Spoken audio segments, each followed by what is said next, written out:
Bom, primeiramente, um bom dia para vocês. É com uma enorme satisfação que hoje a gente vai iniciar um evento muito importante para a Abracom. É a quarta edição do Abracom Digital. Eu gostaria, nessa ocasião, agradecer a presença de todos que vieram aqui no presencial, porque São Paulo hoje estava com um trânsito particularmente difícil, né, complicado. E também agradecer a presença daqueles que estão online conosco, acompanhando o nosso encontro e que aguardaram um pouquinho mais aí em função desse pequeno atraso. Então, primeiramente, eu gostaria, para abrir o nosso evento, chamar o Daniel Bruin, sócio da XCOM e presidente da Abracom. Pessoal, bom dia. Eu fui vítima do trânsito também, né, como uma boa parte aqui. A gente gosta de fazer assim, né, os nossos encontros, todo mundo sentado. A gente já fez assim no ano passado, no final do ano, é muito mais gostoso, né? Ficou um clima mais intimista. Bom, eu só queria, primeiro, óbvio, dar as boas-vindas para vocês. Segundo, falar um pouquinho do que é a comunicação digital para a Abracom, né? Há 4 anos, quando a gente assumiu essa diretoria, as pessoas perguntavam assim, puxa, mas e comunicação digital, né? Um monte de agência já está fazendo. E aí a gente percebeu assim, não tem mais comunicação que não é digital, né? A gente vive num mundo digital e nessas discussões veio à tona o absurdo que parecia e ainda nos parece, de você ter agência de comunicação e ter agência digital, né? Nós estamos falando da mesma coisa, né? Mas quem sabe, né? Estamos trabalhando para um dia a gente não ter mais essa divisão. Do nosso lado, né, nas nossas 180 afiliadas, associadas, eu acho que em 90% delas isso já é uma realidade do dia a dia, né? Todas as, né, a Abracom hoje é 90 e poucos por cento do PIB do segmento, então acho que a gente está falando da grande maioria, inclusive da massa de profissionais. E que profissionais a gente hoje está buscando? Aí acho que a gente começa a entrar um pouco nesse papo de hoje, né? Não dá mais para você ir trabalhar numa agência se você não tiver uma cabeça digital, independente da sua idade, da sua formação, você tem que saber o que está acontecendo no mundo digital. E é o mundo que você vai dormir, né? Num dia que está de um jeito, você acorda e já tem uma novidade. Quem diria, gente, que inteligência artificial... O ano passado, quem ouviu falar de inteligência artificial? Ninguém. Hoje é um negócio que está, né, deixando todo mundo maluco, né? Ciência de dados, BI, nossa, mas isso vai ter que entrar no nosso dia a dia. Quem não fizer isso, vai começar a ficar de fora. Lembra-se lá do tempo quando quem não fizer internet, quem não fizer site, quem não tiver isso, quem não tiver que agora, essa velocidade, ela é muito mais rápida. Então, acho que o ano que vem, se a gente... O outro no meu lugar, né, que eu acabo agora a minha gestão, vai falar, poxa, ano passado a gente nem lembrava né, ninguém sabia de uma coisa nova. Então, assim, a gente tem que trazer isso para o nosso dia a dia. A Abracom vai continuar nesse papel de discutir. Nós criamos o GT de Digital, que era um GT que não existia. A Abracom hoje tem 6 GTs, não é isso, Sheila? 8 GTs. Temos diversidade, ESG, inovação, que corre junto com o Digital, né? RH, CI. E o de Digital foi um desafio que a gente gestão, né? O Edu Natali, que topou primeiro esse desafio de criar o nosso GT. E hoje, quantas pessoas nós temos com o nosso GT lá? Umas 15 pessoas? Mais, né? Então, quase 20 agências, né, que participam. Que é a Ana Láquia também, aqui, que está aqui, que é a nossa colega na XCOM, que é a coordenadora, e muita gente que veio colaborando, e esse GT ele vai ser um embrião para uma coisa maior, né? É o GT que fez esse evento aqui hoje. Então essa discussão está aberta. Eu acho que daqui a uns 4 anos vai ser o contrário, a gente vai ter que pedir para participar dos eventos do GT pela Abracom, né? Da Abracom vão participar, né? Porque esse é o nosso futuro, gente. A comunicação digital não tem mais como a gente voltar atrás, ela entrou firme nisso. Nós estamos determinados realmente obviamente, trabalhamos com as entidades que representam outras agências, com maior respeito, colaboração, vamos até fazer anúncios, né? Mas a comunicação, no que se refere a conteúdo versus tecnologia, ninguém sabe fazer como a gente, né? Conteúdo aplicado à tecnologia, ciência de dados aplicada à estratégia, narrativas, posicionamento, né? Isso nenhum software faz. Isso nós fazemos. Então, a gente usa a tecnologia para o nosso trabalho, para a gente ser estratégico na vida dos clientes. Então, toda essa briga que a Abracon vem comprando para ser, né, o mercado mais respeitado, para a gente melhorar o ambiente negocial, para a gente ser mais respeitado pelos clientes. Aliás, a nossa campanha, a hashtag, como é que é? Eu respeito as relações, é a próxima campanha da Abracon, que sai na semana que vem, uma campanha institucional, com anúncios no valor da mensagem, nas redes sociais, em rádio, pregando respeito nas relações entre agências e clientes, respondendo ao anseio das agências, porque tem piorado muito, né, Jorge? Tá complicado, né?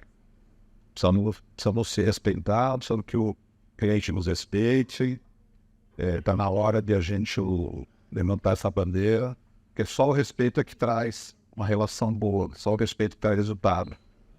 Quando você não respeita o teu fornecedor, não respeita a tua agência, você está prejudicando a você mesmo. Então, a nossa campanha institucional de Santos, vocês vão ver, vai sair muito forte nesse sentido. Então, dentro disso, voltando aqui para o nosso dia a dia, dar as bolinhas para vocês, os convidados que toparem vir aqui, falar para a gente, trocar ideia. A Hub, que está nos patrocinando, que topou essa ideia desde o começo, para uma plataforma bem legal também, eles vão falar sobre isso. E, bom, é isso, gente. A Abracon é casa aberta para vocês, a Abracon é de todos nós, os eventos, vamos ter um evento final de ano também bem bacana, né, em dezembro, discutir a relação agência-cliente, o STBL, todo mundo aqui vai ser convidado. 12 de dezembro, né? Vamos colocar clientes e agências no palco e vamos ver o que dá. E faz o panetone. Já traz o panetone. Já traz o... se for só o panetone a discussão, vai ser bom. Não, mas o objetivo justamente é a gente subir o nível dessa discussão e se entender melhor, né? Então, vocês vão ter já... Aí, no dia 29 de novembro, nós estamos no guia Concorrência no Paaba, uma outra iniciativa da Abracon, com a Associação Brasileira de Relações, nós estamos fazendo um guia de como fazer uma concorrência saudável e correta, né? Então, a ABA é a nossa parceira nesse projeto e nós vamos fazer uma divulgação conjunta, tem 29 moças no meu ver, casa aí, enfim, gente, estamos trabalhando, né, para que a gente seja respeitado esse contingente de 17 mil pessoas que trabalham em mais de 900 agências no Brasil inteiro, todo dia, tá? Que tem seu valor e precisa ser respeitado, né? A gente é um segmento da economia que faturou 100 bilhões de reais no ano passado, então vamos nos dar o respeito que a gente merece. Tá bom? Então que a gente tenha uma boa manhã de trabalho, que a gente discuta coisas bacanas e que seja produtivo para todos vocês. Tá bom? Obrigado. Obrigada, Zina. Dando continuidade, então, à nossa programação, esse primeiro painel é um painel muito importante, porque nós vamos discutir, trazer os resultados de uma pesquisa que o GT de Digital, juntamente com a empresa Endego, que é a nossa parceira, realizou para que a gente pudesse identificar a maturidade digital das agências. O que seria isso, né? Então, eu convido aqui para nos explicar um pouco sobre esse tema e os resultados que a gente chegou, o Eduardo Di Natali, que é diretor de Insights e Estratégia de Digital da Ágora, mas é também um participante ativo do nosso GT de Digital na Abracon, como o próprio Daniel falou, ajudou a construir esse GT, né? E o Edu tem mais de 13 anos de experiência na área de comunicação e marketing e conta com ampla experiência em agências de comunicação e empresa, com foco justamente em relacionamento e experiência de clientes e consumidores. Mas ele é formado em relações públicas, tem especialização em marketing digital e pós-graduação em marketing. Então, branding e growth são áreas que ele aí vem desenvolvendo nas agências onde ele trabalha. Ele é professor convidado para o MBA de Relações Governamentais também da Fundação Getúlio Vargas. Então, gostaria de convidar o Edu para introduzir os participantes do nosso painel, né? Edu, com você agora a palavra. Obrigado, Sheila. Bom dia a todo mundo. Sou Eduardo De Natale. Estou aqui para apresentar um pouco da pesquisa feita pela Abracon e a On The Go sobre a maturidade digital das agências. A gente sabe que é um desafio muito grande e já é uma busca de muitos anos das agências tentarem buscar e crescer no mundo digital, trazer mais a cultura digital para dentro do dia a dia dos profissionais e também como isso a gente passa para os clientes. Então, essa pesquisa foi realmente para conseguir entender um pouco melhor de como que a gente consegue entregar os serviços digitais da melhor maneira e qual que é a maturidade dos profissionais, até para trazer insights de como que a gente pode melhorar e estar preparado para enfrentar esses desafios. Por isso, eu convido aqui o Fred Galo, sócio e CPO da On The Go, Research Tech, para apresentar os resultados da pesquisa e, em seguida, a gente fazer uma discussão em cima deles. Opa, bom dia, pessoal, todo mundo ouvindo bem? Talvez alguns números aqui estejam um pouquinho pequenos pelo tamanho, então quem tiver com dificuldade, quiser vir um pouquinho para frente, vai, mas eu também vou ali e leio para vocês. Como o Edu falou agora no discurso dele, como o Daniel também já apontou, a gente vai trazer aqui alguns dados que a gente entende que são muito importantes para o mercado, né? Cadê meu passador? Aqui. Show de bola. Então, a gente começa com essa pergunta aqui, né? Por que a gente está medindo maturidade digital das agências? Qual que é a importância disso? Tem aqui um ponto que eu gostei que o Daniel já trouxe aqui de antemão para a gente, que é a disrupção dos mercados. Então, quando a gente fala que de um dia para o outro a gente vai acordar aqui e tudo vai mudar, não é só no mercado de comunicação. A gente está vendo isso acontecendo com as financeiras, a gente está vendo isso acontecendo com a saúde, mas na comunicação a gente sempre foi muito quem driveava a inovação. Então, quantos aqui já não foram vistos pelo cliente como aquela pessoa inovadora, como a pessoa que trazia as novidades? As agências tinham esse papel.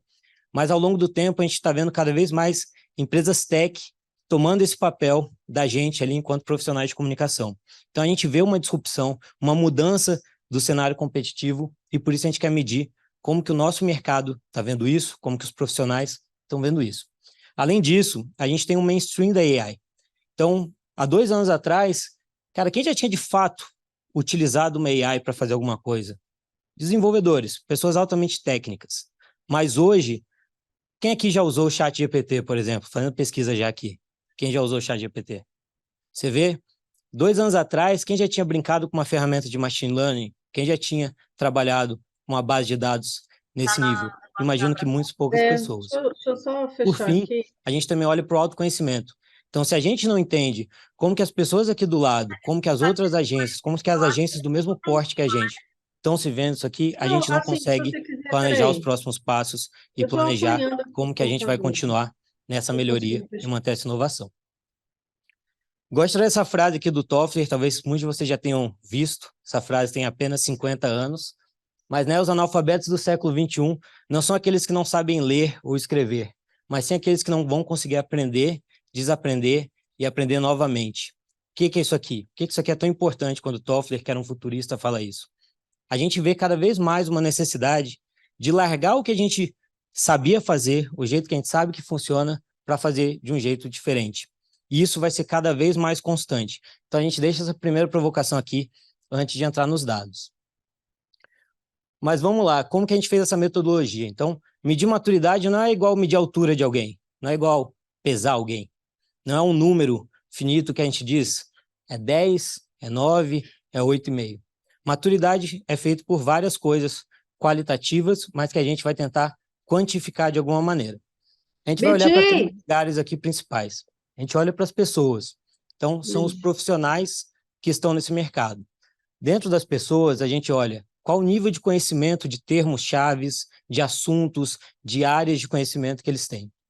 Qual a proficiência que eles têm. Então, como que eles veem a autoconfiança deles em relação a isso. E, por fim, a gente vai nessa autoimagem. O quão pronto eu, enquanto profissional de comunicação, estou para esse novo mundo. Depois, a gente vai para os serviços. Então, para a oferta. Isso aqui é a empresa da porta para fora. Então, a gente viu as pessoas, vamos agora ver as agências. Que serviços elas estão oferecendo? É diversificado? São serviços que já têm algum nível de inovação? São serviços majoritariamente digitais? Depois, presença digital. Como que elas estão ali, em quais redes elas estão, como que os clientes estão chegando até elas. E, por fim, o uso de AI, você vai ver que vai permear aqui toda essa pesquisa. Além disso, não adianta nada a gente ser inovador para o cliente, cara, fazer o novo, propor coisas malucas, mas dentro de casa a gente está na Idade Média. Então, a gente também olha para a operação. A gente olha para a operação a partir de processos, a partir de ferramentas utilizadas e a partir de capacitação. Então, enquanto líderes, como que a gente está oferecendo possibilidades dessas pessoas estarem nesse novo mundo? Falando um pouquinho aqui de metodologia, a gente não podia fazer uma pesquisa de maturidade digital ligando para as pessoas, botando uma pranchetinha na rua, indo bater em agência a agência.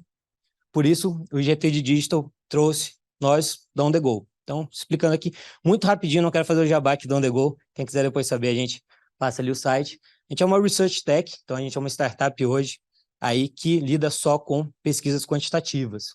A gente faz isso por meio do quê? De uma inteligência artificial que transforma aquele formulário durão que está todo mundo acostumado a responder numa conversa com uma inteligência artificial, um chatbot. Depois a gente também aplica a inteligência artificial para extrair os dados, para gerar insights e para fornecer esses dashboards online para os nossos clientes. Falando aqui de amostra, então, agora jabá feito, acabou a parte de propaganda, vamos lá para como foi a nossa amostra. A gente pensou nessa pesquisa com 3 perfis de agência, principalmente. Então, a gente olha para as agências que a gente chama aqui de P, elas têm até 20 funcionários, as agências M, que tem de 21 a 100 funcionários, e as agências G, que são as agências que têm mais de 100 funcionários. A gente não está olhando aqui para faturamento, a gente está medindo o tamanho de uma agência apenas pelo número de colaboradores, pelo número de pessoas que tem trabalhando ali. Além disso, a gente também fez um recorte de mais ou menos 50% da base entre lideranças, então a gente chama liderança os C-levels e as diretorias, e equipe, que vem desde gerência, coordenação, até os analistas, que representam ali 52% e 48%. Então as bases elas são todas muito equilibradas. Dentro das agências a gente também tem sempre uma base muito parecida. Então vamos começar aqui pelo primeiro ponto, as pessoas. Quando a gente faz essa primeira pergunta aqui para elas, quão preparado você se vê?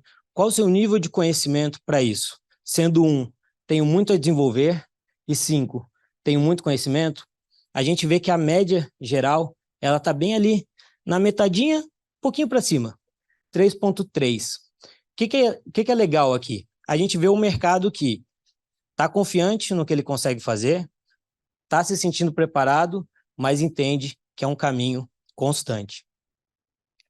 Quando a gente recorta isso aqui, muitos de vocês talvez tenham pensado, os mais jovens devem puxar essa média lá para cima.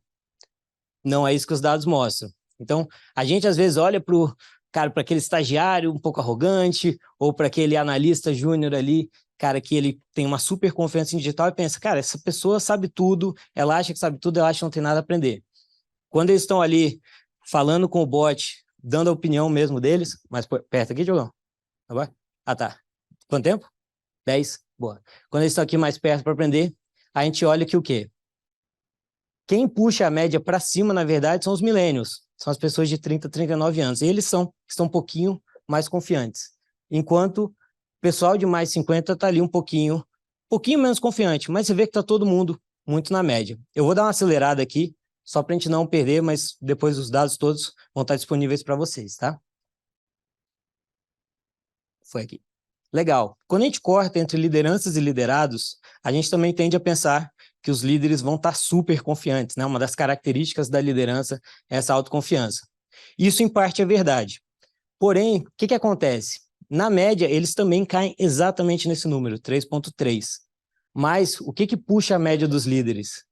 41% deles estão se dando nota 4 ou nota 5, enquanto nas equipes tem muita gente se dando aquela nota 3 média mesmo. Então a liderança, a gente olhando para esses dados, questionando, o povo fala assim, ela parece se colocar entre líderes que estão numa humildade, uma resiliência, e líderes que estão numa autoconfiança. E é simplesmente um jeito de ver o mundo. Não quer dizer que um está certo, o outro está errado, ou que tem líderes mais preparados ou líderes menos preparados. Mas provavelmente são estilos de pensamento que geram esse número. Pensando aqui em termos, então uma das coisas que a gente avaliou também é como que eu vou medir se as pessoas estão maduras digitalmente? Vou olhar os termos que elas conhecem. A gente vê ali que o inbound marketing, nosso mercado, praticamente todo mundo já conhece. Então, 90% das pessoas conhecem. Mas quando a gente vai para alguns termos que a gente chama de termos mais oriundos dos negócios, então, métricas-chave de negócio, por exemplo, como LTV, que é o Lifetime Value, ou né, o ICP, o perfil de cliente ideal, você vê que muito menos pessoas conhecem. E quando a gente coloca isso, líderes versus liderados, a gente vê que as equipes elas não conhecem tanto esses termos de negócio. Então, elas estão ali sabendo muitos termos táticos do dia a dia, como era natural, mas elas não estão olhando para, às vezes, coisas chaves que a gente tem, que é, por exemplo, conhecer, cara, o que significa CAC, o que significa LTV, qual que é a importância disso tudo. Em média, os líderes conhecem 9 desses 14 termos, enquanto as equipes, né, os liderados, conhecem 7. Aqui pegando rapidinho os termos mais conhecidos, então, entre os líderes, praticamente todo mundo conhece Brand Persona, muitos conhecem os conceitos de inbound, conhecem KPIs, enquanto as equipes, KPI ali, você vê que deve ser uma metodologia de medir performance que todo mundo está usando, então boa parte das equipes também conhecem, inbound, e depois landing page, né, que tem muito a ver com também os serviços que são ofertados. Cortando isso aqui por tamanho, também passar super rápido aqui, tá, pessoal? Depois vocês podem pegar esses conteúdos depois, a gente vai ter um espaço também para debater algum desses dados. A gente vê que as agências P's, elas em média fornecem 5,2 serviços. Então, de uma lista de 14 serviços possíveis que a gente colocou para eles ali estimulados, eles fornecem 5,2. Enquanto as agências G fornecem 8,2 desses serviços, né? Então, em vez de elas irem se especializando, elas vão aumentando esse leque de serviços fornecidos. Trago aqui algumas reflexões também. Então, a gente sempre vai terminar aqui os capítulos com as reflexões, mas isso aqui a gente pode falar depois, né? Então, tem termos que são modismos, tem termos que você acha que saber um termo significa que a gente sabe usá-lo, né? Qual a linguagem única que a gente tem? Então, quando eu estou falando com uma pessoa da minha equipe, é importante ela saber o que é CAC, isso vai ajudar ela a performar melhor, só que algumas provocações que a gente deixa. Falando aqui rapidinho de oferta, então a gente vê que com grandes agências vem grandes responsabilidades, isso também é verdade para as pequenas, então não importa o tamanho da sua agência, se você é um líder que está aqui hoje, não tem tanta diferença, a responsabilidade ela é muito parecida. Retomando aqui os perfis, então 20, 21 e 100 funcionários, o que a gente tem? No geral, a gente tem, todo mundo está fazendo conteúdo de redes sociais, então isso aqui é o ganha-pão, todo mundo faz conteúdo de redes sociais. Muita gente faz também pesquisa e planejamento. Então, quando a gente fala de diagnóstico, de uma parte mais ali de planning, também aparece bastante.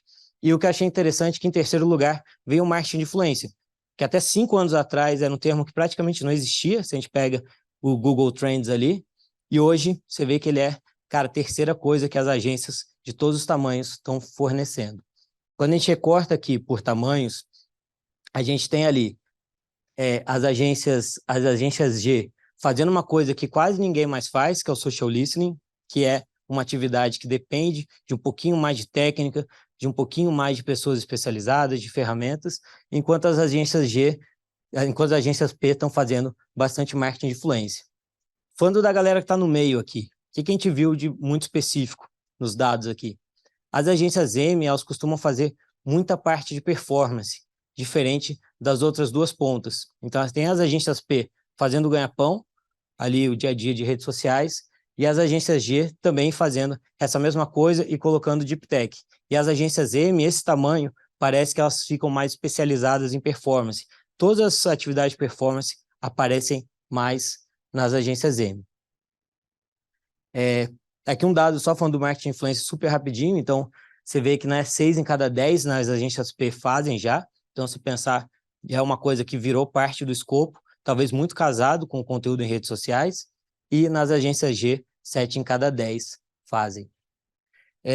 Falando da inteligência artificial, então, o que a gente vê? Cara, a maior parte já está usando no dia a dia, está usando para alguma coisa, 60 para 40. Mas agora, olha que interessante isso aqui. Quem que está puxando esse número? As agências G. Se a gente pega a G, 84% dizem que utilizam AI em seus projetos para o dia a dia, seja geração de texto, seja geração de imagem, seja uma análise de dados mais rebuscada. Então, a gente tem aqui muito uso, e são eles que estão puxando esse número para cima. Porque as agências M já caem para 57%,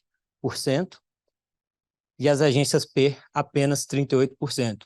Então, embora a gente tenha visto essa AI mais acessível, ferramentas gratuitas, ferramentas que você consegue trazer isso aqui para o seu dia a dia, as agências menores de 20 pessoas para menos, elas ainda não estão usando tanto. Quando elas utilizam, está todo mundo utilizando o que a gente prevê que seja o ChatGPT, o Bard, ferramentas de geração textual. Por que isso também acontece? Então, a gente tinha algumas perguntas abertas, eu não vou trazer todas aqui, mas trazer uma primeira leitura aqui. Tem um desafio de capacitação. Então, muitas das pessoas, quando são perguntadas sobre os desafios que as agências delas têm em inovar, em trazer essa transformação digital, elas falam de capacitação, de equipes despreparadas. Então, aqui também, ser humano. O ser humano gosta muito de botar a culpa no outro. A gente, olhando todas as quase 200 respostas ali, 150 respostas, muito difícil uma pessoa falando, eu estou despreparado, eu não estou fazendo, mas impressionantemente todo mundo trabalha com pessoas despreparadas. Isso aqui aparece bastante, mas você vê uma reclamação interna. Isso aqui vai afetar a cultura, isso aqui vai afetar o jeito de você motivar equipes.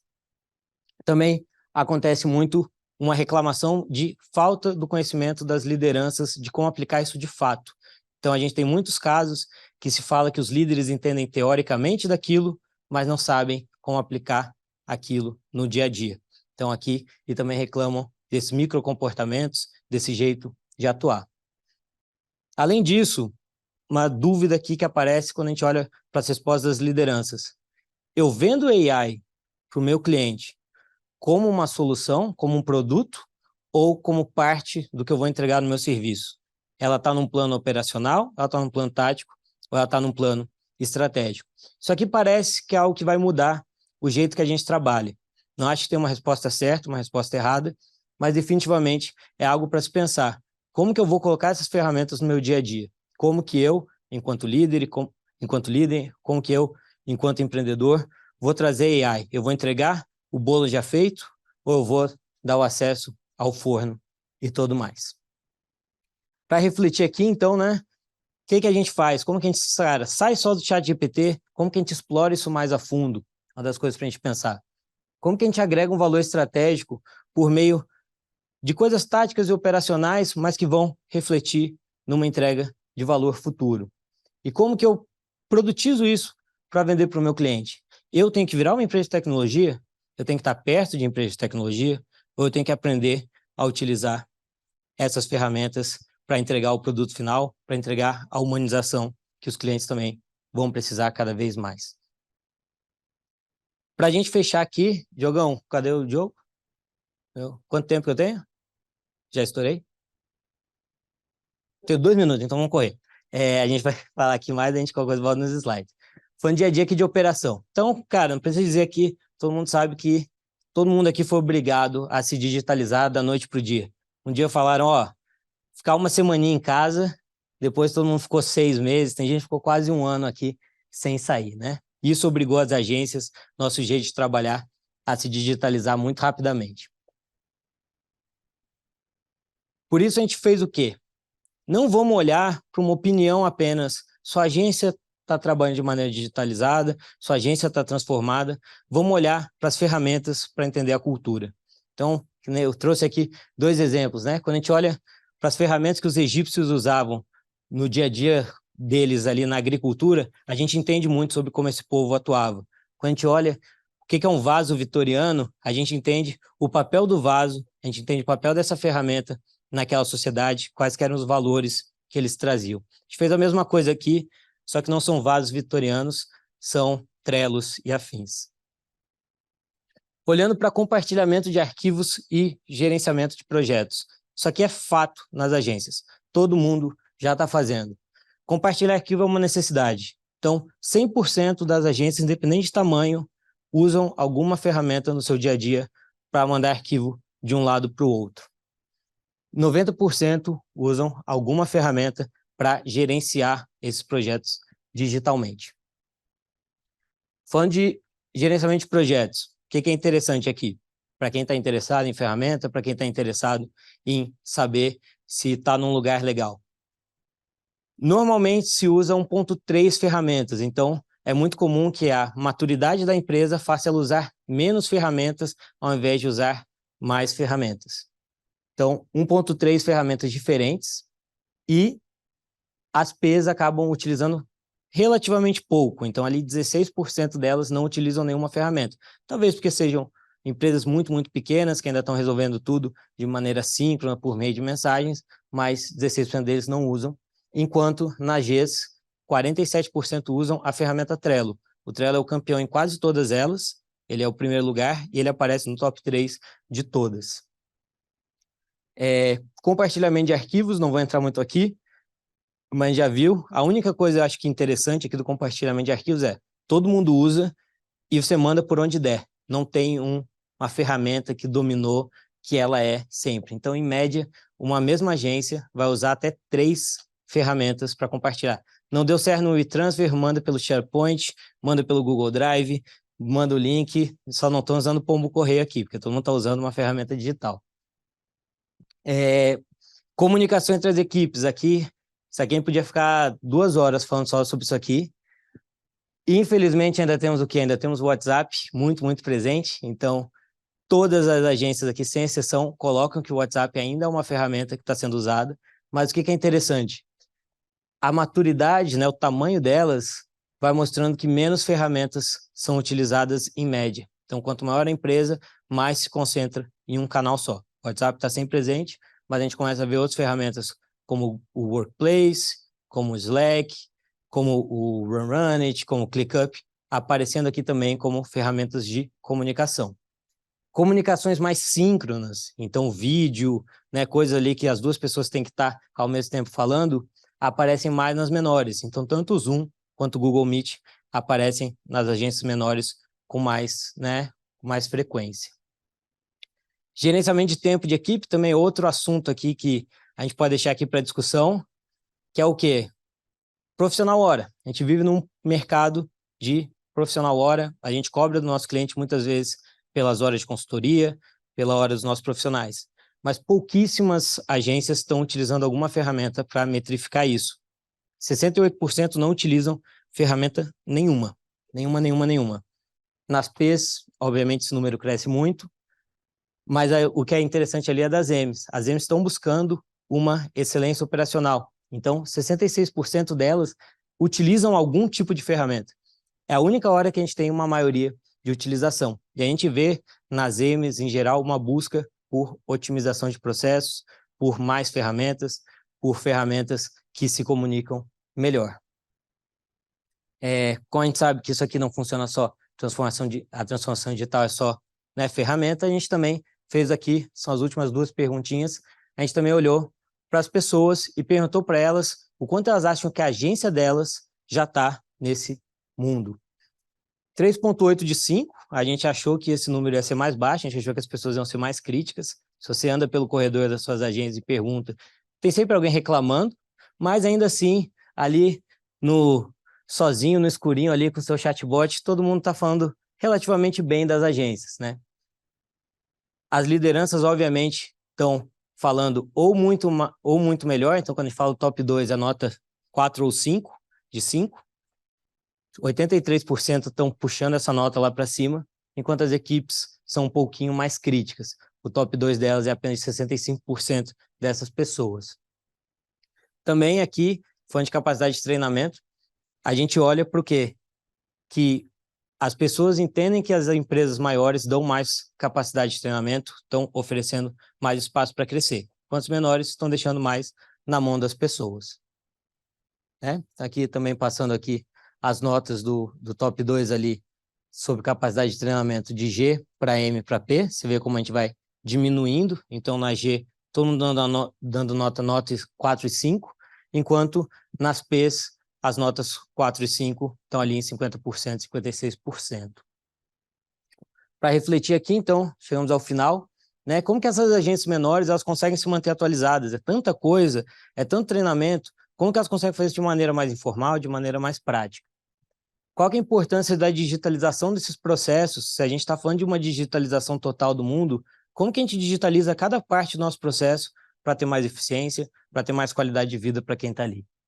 E, por fim, como que a gente mantém essa agilidade no mundo físico, no mundo síncrono e no mundo híbrido que a gente está vivendo? Para fechar aqui, deixar essa reflexão, né? Então, eu gosto de dizer que a maturidade digital não é saber fazer, mas sim saber aprender. É principalmente saber que ela não é um meio, que ela é um meio, na verdade, né? Que a maturidade não é o fim. Eu não estou chegando ali, eu estou maduro, acabei, eu sei tudo. Mas eu estou em um processo constante de aprendizado, de melhoria e de amadurecimento. Obrigado. Esperei muito tempo. Obrigado, Fred. Sim, aqui vocês conseguem acessar o conteúdo completo da pesquisa. A Abracon também vai disponibilizar esse conteúdo. Quero agradecer aqui os insights do Fred. Eu acho que isso ajuda muito a entender como a gente pode evoluir como setor. E para completar aqui a discussão, quero chamar o Fábio Rodrigues, que é sócio e fundador da Hubme, que é uma startup que conecta profissionais de comunicação e oportunidades no mercado e melhora aí a busca e a relação das agências com freela. Aí eu convido vocês dois para a gente iniciar esse debate. Queria reforçar também que a gente tem mais de 50 pessoas online assistindo a gente. Isso é muito bom. Também estamos coletando aí algumas perguntas online, mas a gente vai abrir aqui para o público. Obrigado. Eu queria convidar inicialmente o Alex Compre, da BRSA, que tem uma pergunta sobre a maturidade digital das agências. Alex. Bom, pessoal, bom dia. Meu nome é Alex Compre, sou sócio e Head de Growth da BRSA. Eu anotei algumas coisas com relação à pesquisa, e parabéns pela pesquisa, achei que teve muita informação legal. E a primeira pergunta é mais uma provocação, né? Vocês não acham que está faltando as agências serem mais estratégicas do que operacionais?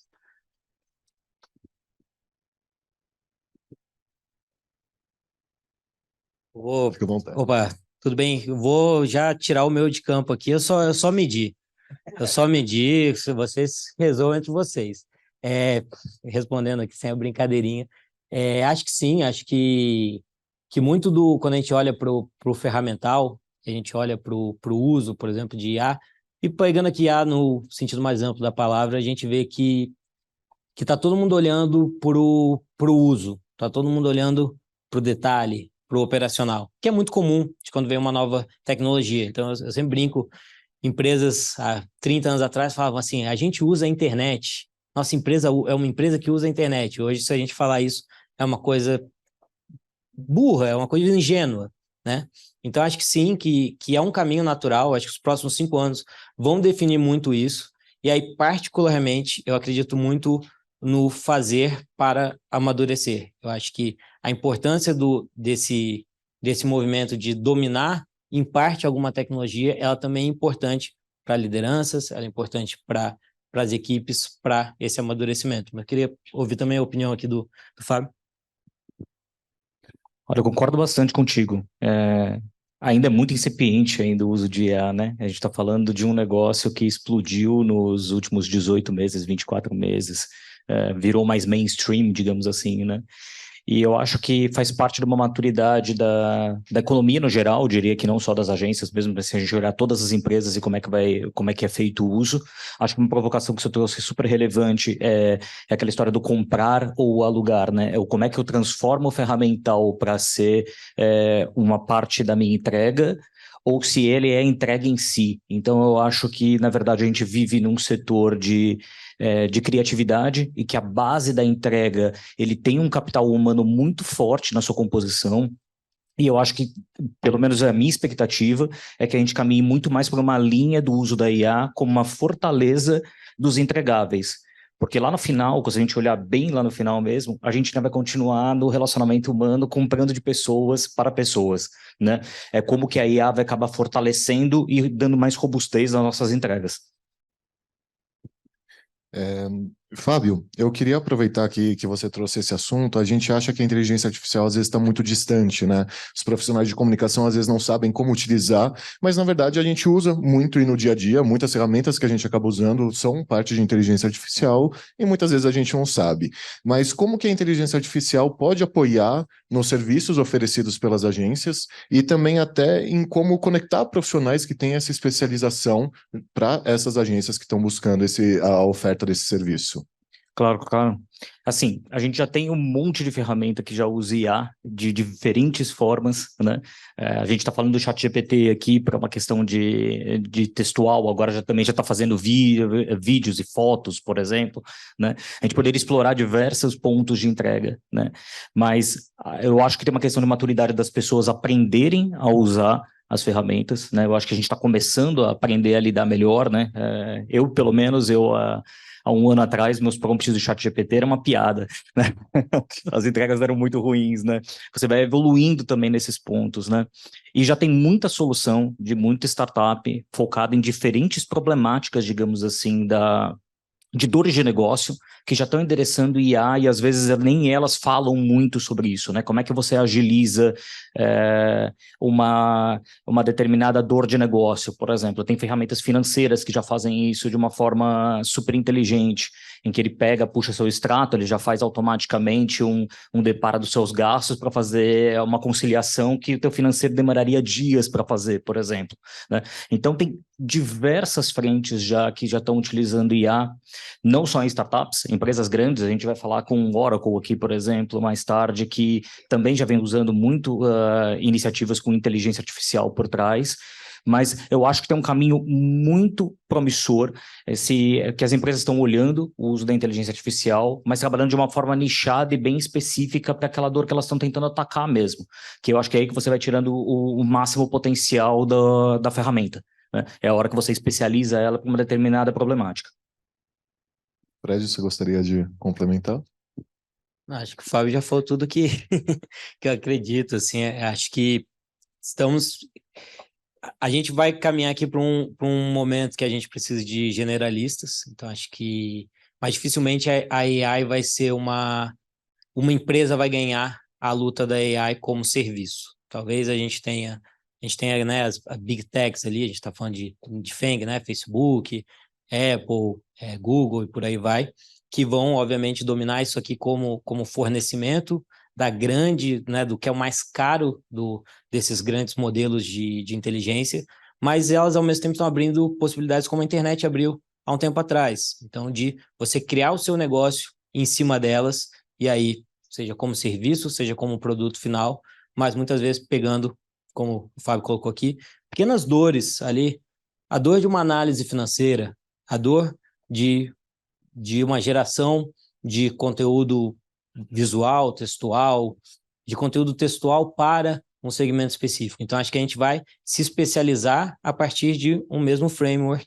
que é a IA como uma tecnologia, né, que guarda-chuva para tudo isso. Obrigado. Principalmente que a gente está falando aqui de profissionais de comunicação e da evolução desse setor, queria agradecer a presença do Aloysio Silva, que é presidente do Conherp da 2ª Região, São Paulo e Paraná, que está aqui conosco. E tenho também uma pergunta do chat online, do Guilherme Barcelos, da Oficina Consultoria. Ele pergunta como aproveitar ao máximo a inteligência artificial nas agências sem comprometer dados ou sem ter uma legislação sobre essa tecnologia.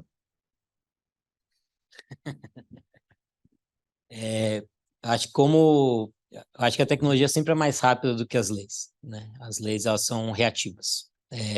E a própria disrupção de mercado, quando a gente pensa qualquer disrupção, ela muitas vezes ela faz uma vista grossa para algumas das coisas. às vezes de maneira proposital, às vezes de maneira acidental. Acho sim que quando a gente fala de governança de dados, principalmente em ambientes sensíveis de dados, a gente vai ter que criar nossas próprias leis. Eu acho que a gente, enquanto classe, enquanto associação, a gente tem um papel de ajudar os legisladores que não são especialistas a legislarem da maneira que não atrase o desenvolvimento, mas que impulsionem esse desenvolvimento para um lugar ético, para um lugar correto e para um lugar, obviamente, que financeiramente viável e desejável para todos nós. Então, acho que a gente tem papel aqui também de classe nesse uso da AI. Acho que você falou muito bem, mas quando a gente fala de legislação, a gente ainda volta para o tema humano, né? Como que a gente se relaciona em sociedade, o que a gente entende que é o certo ou o errado, e isso a gente já tem, né? Independente de legislação, né? As discussões estão começando a avançar em cima de leis de AI. O Biden, por exemplo, ontem já estava assinando uma lei lá nos Estados Unidos para começar a regular o tema por lá, mas ainda é tudo muito incipiente. Mas a verdade mais verdadeira mesmo é que a gente sabe os limites que a gente pode ir no uso das coisas, né? E até que ponto que a gente pode comprometer uma informação ou expor uma informação que a gente já julga confidencial do nosso cliente, por exemplo, em uma ferramenta desse tipo. Porque a gente também sabe que aí você está indo para camadas de segurança cibernética, etc., e aí a coisa começa a ir para um buraco muito mais embaixo de risco mesmo, né? Então, se a gente sabe que a gente não pode envolver uma determinada informação, talvez seja melhor a gente não usar um ferramental desse tipo por enquanto. Obrigado. A gente está com um tempo curto para essa discussão, mas eu queria ver se alguém daqui da plateia tem interesse em fazer alguma pergunta. Senão eu continuo aqui perguntando que eu não tenho problema nenhum. Estou com bastante pergunta aqui na manga. Por favor. Por favor, primeiro presidente. Dá licença, presidente. Meu nome é Zé Augusto, sou da BRSA, também sócio do Alex. Na verdade, assim, quando a gente começa a falar de digital, ultimamente a gente tem ido muito para inteligência artificial, porque é o assunto mais...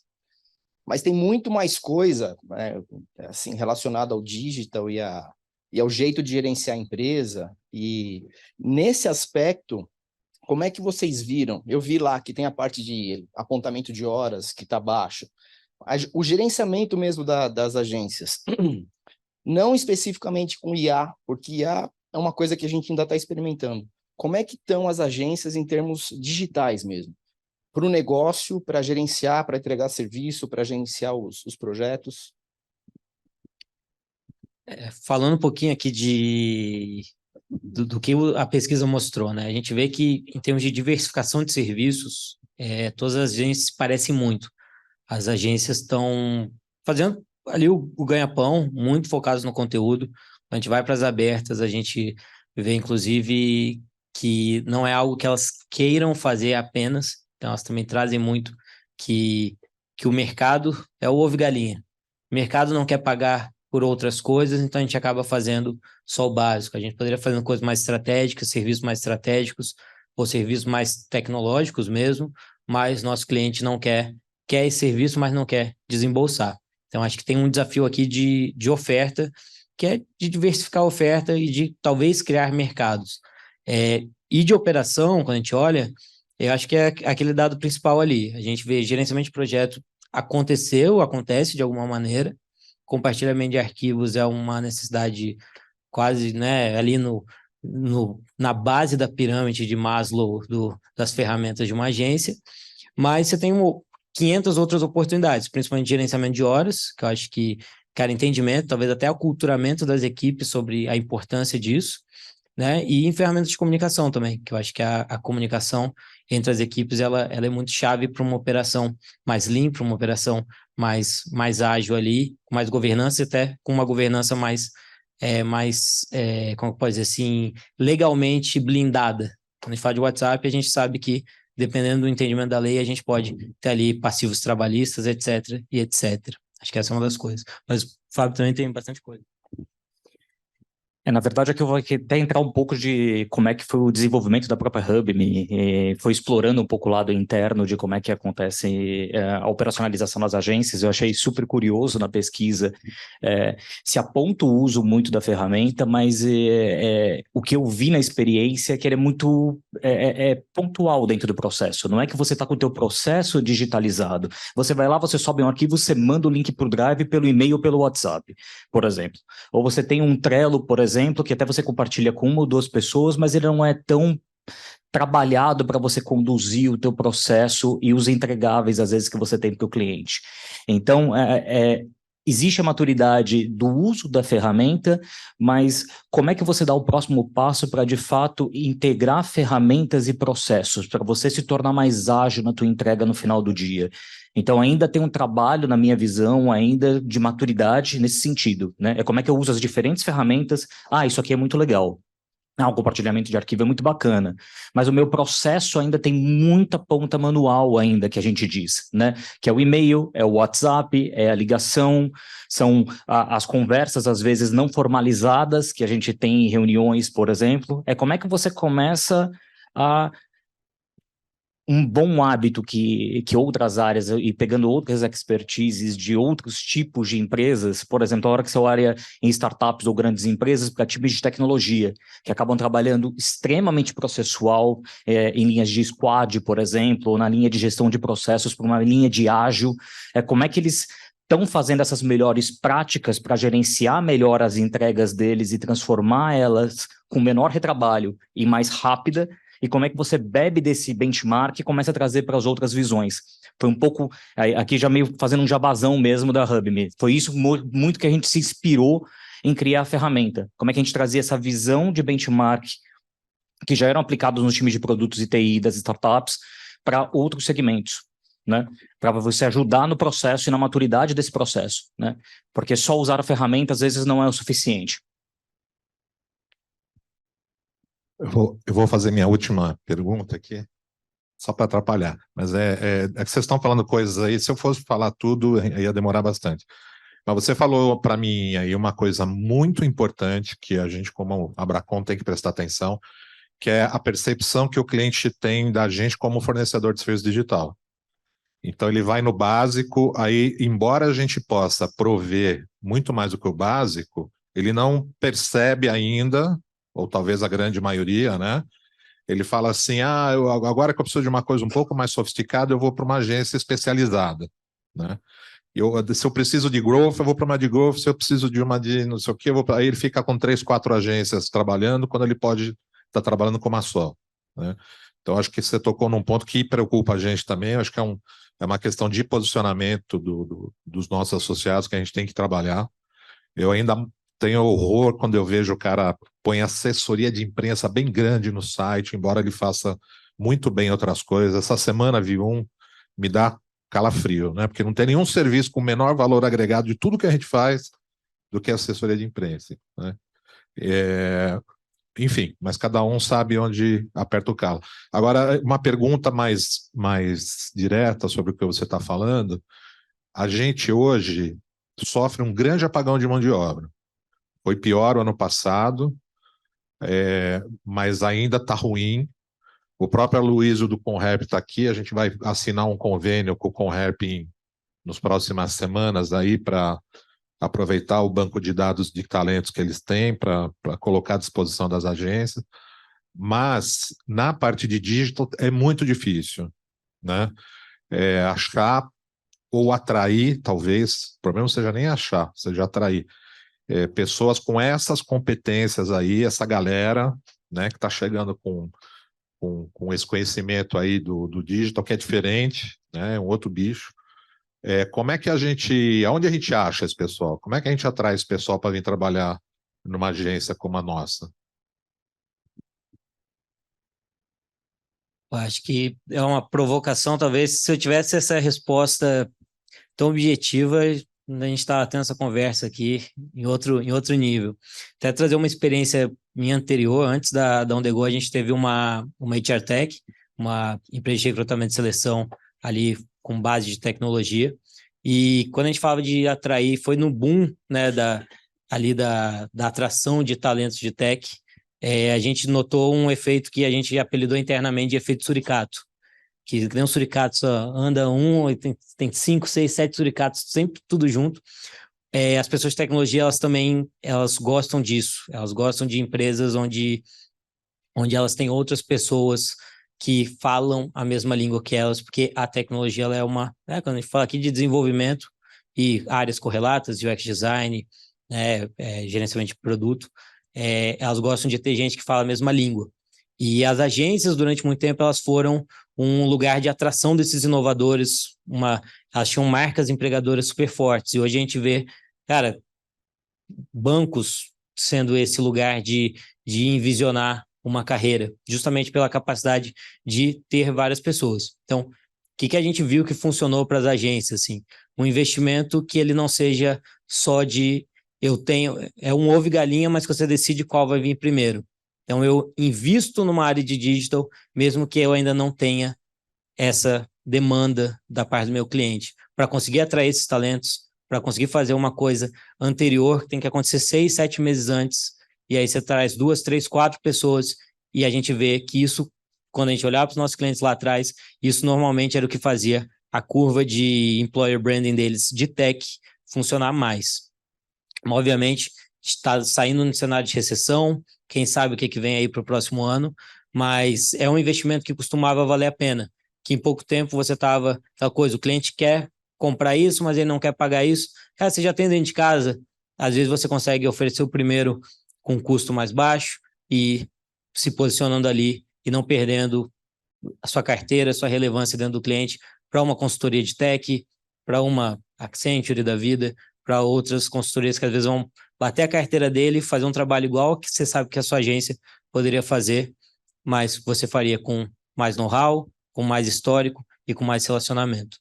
Eu acho que o Fabião também tem bastante fala. A gente tem uma aposta um pouquinho na paralela, digamos assim, do tema. Tem um movimento muito forte acontecendo nos últimos anos, que é o próprio profissional se tornando o MEI, né? Ou ele se encabeçando do seu próprio norte profissional, né? Ele prestando muitas vezes trabalhos para muitas empresas, às vezes como freelancers, trabalhando para 3, 4 empresas ao mesmo tempo. Esse movimento que aconteceu muito forte na pandemia e está muito pulverizado hoje.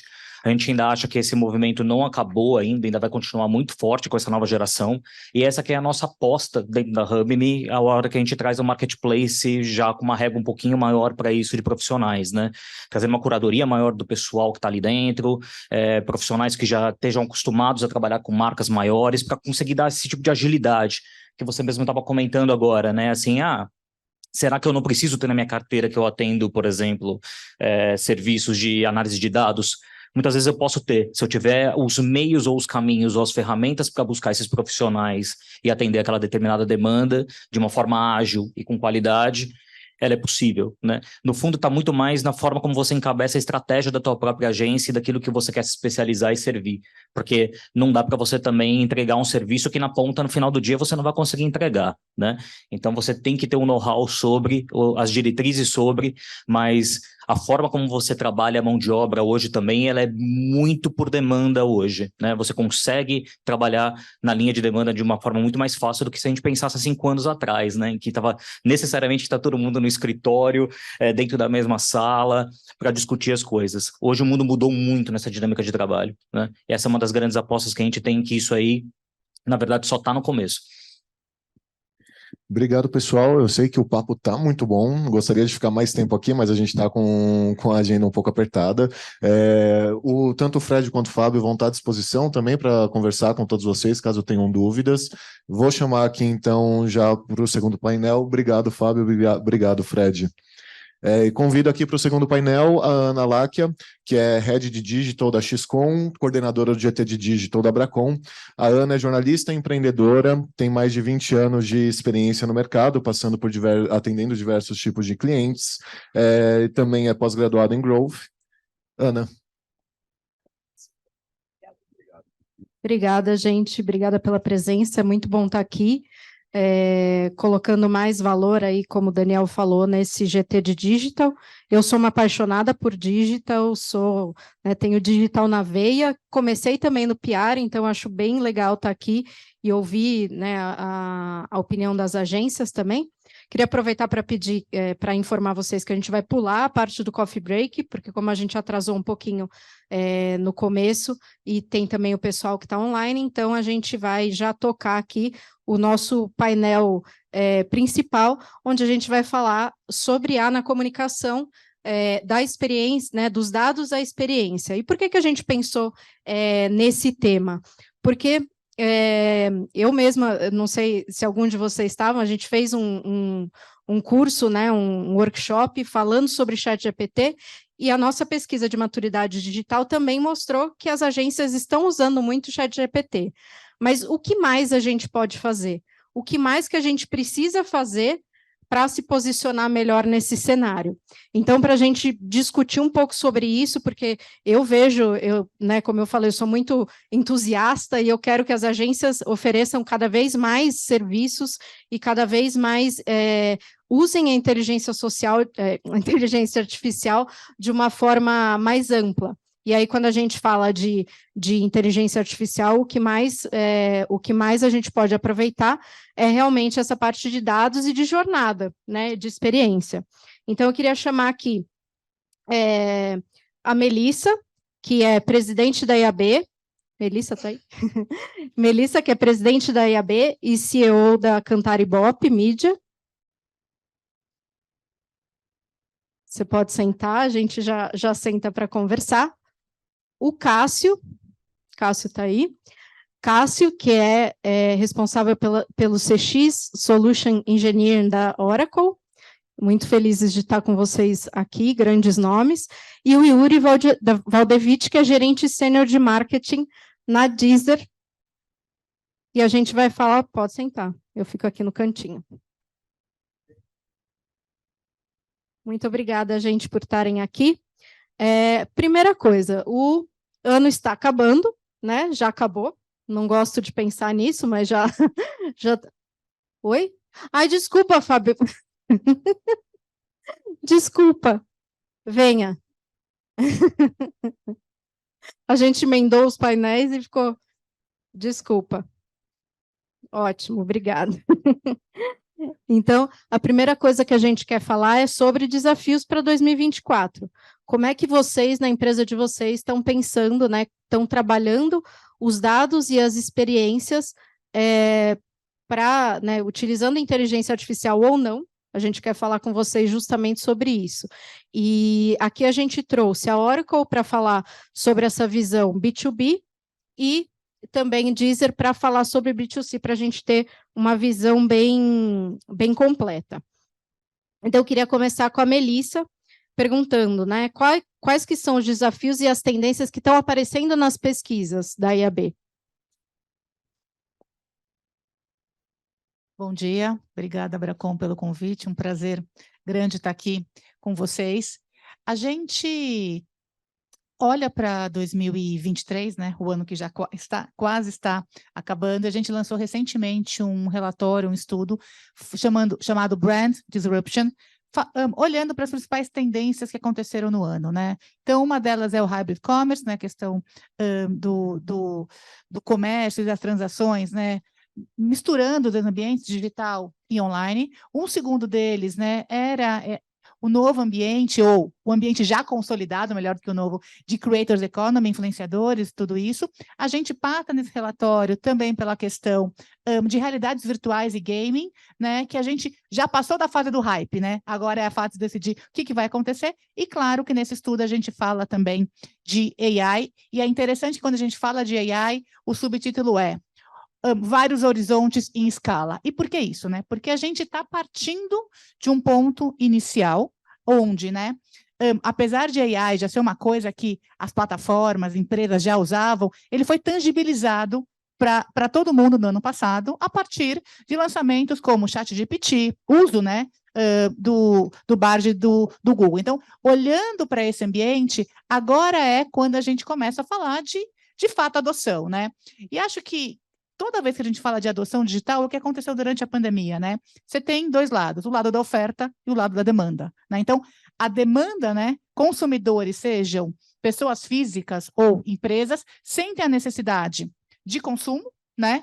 Entendem que aquilo faz sentido para a vida delas e as empresas precisam, então, não se atualizar, mas oferecer soluções que façam sentido para essa capacidade de absorção desses públicos. Então, quando a gente olha do ponto de vista, né, do IAB, pensando muito em publicidade e comunicação também, a gente tem que entender qual que é a visão de quem está fazendo essa comunicação, qual que é a visão do CMO, né? Em vários estudos que a gente fez com os CMOs, 60% deles dizem que, puxa, eu já estou usando AI nas minhas atividades específicas da minha área. E quase um número parecido fala isso, eu acho que é bem interessante, eu já tenho um orçamento destinado para isso. Não sei qual que é o tamanho do orçamento, mas quando isso já virou uma linha no P&L, é que é algo que faça sentido, que é algo importante para eles. Se a gente descer um pouco mais na cabeça de quem cuida de marketing, puxa, aonde você acha que o AI vai te ajudar daqui para frente?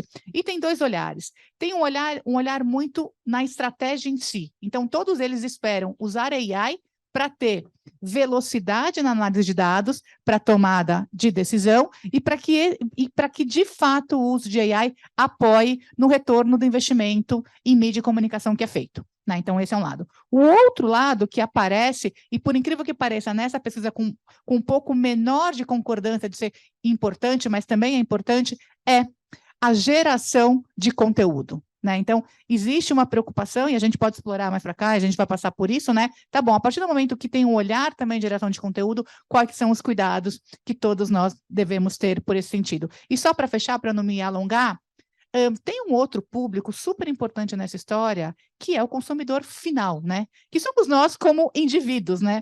Que somos nós como sociedade. E tudo que a gente tem acompanhado de dados e estudos mostra que a adoção está diretamente relacionada com duas coisas, né? De novas tecnologias.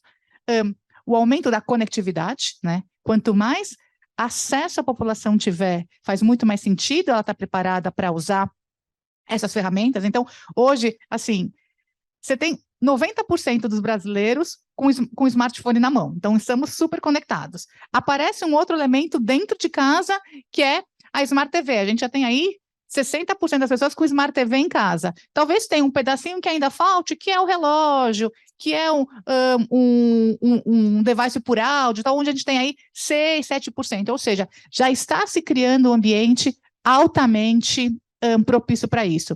E é um fato, tá?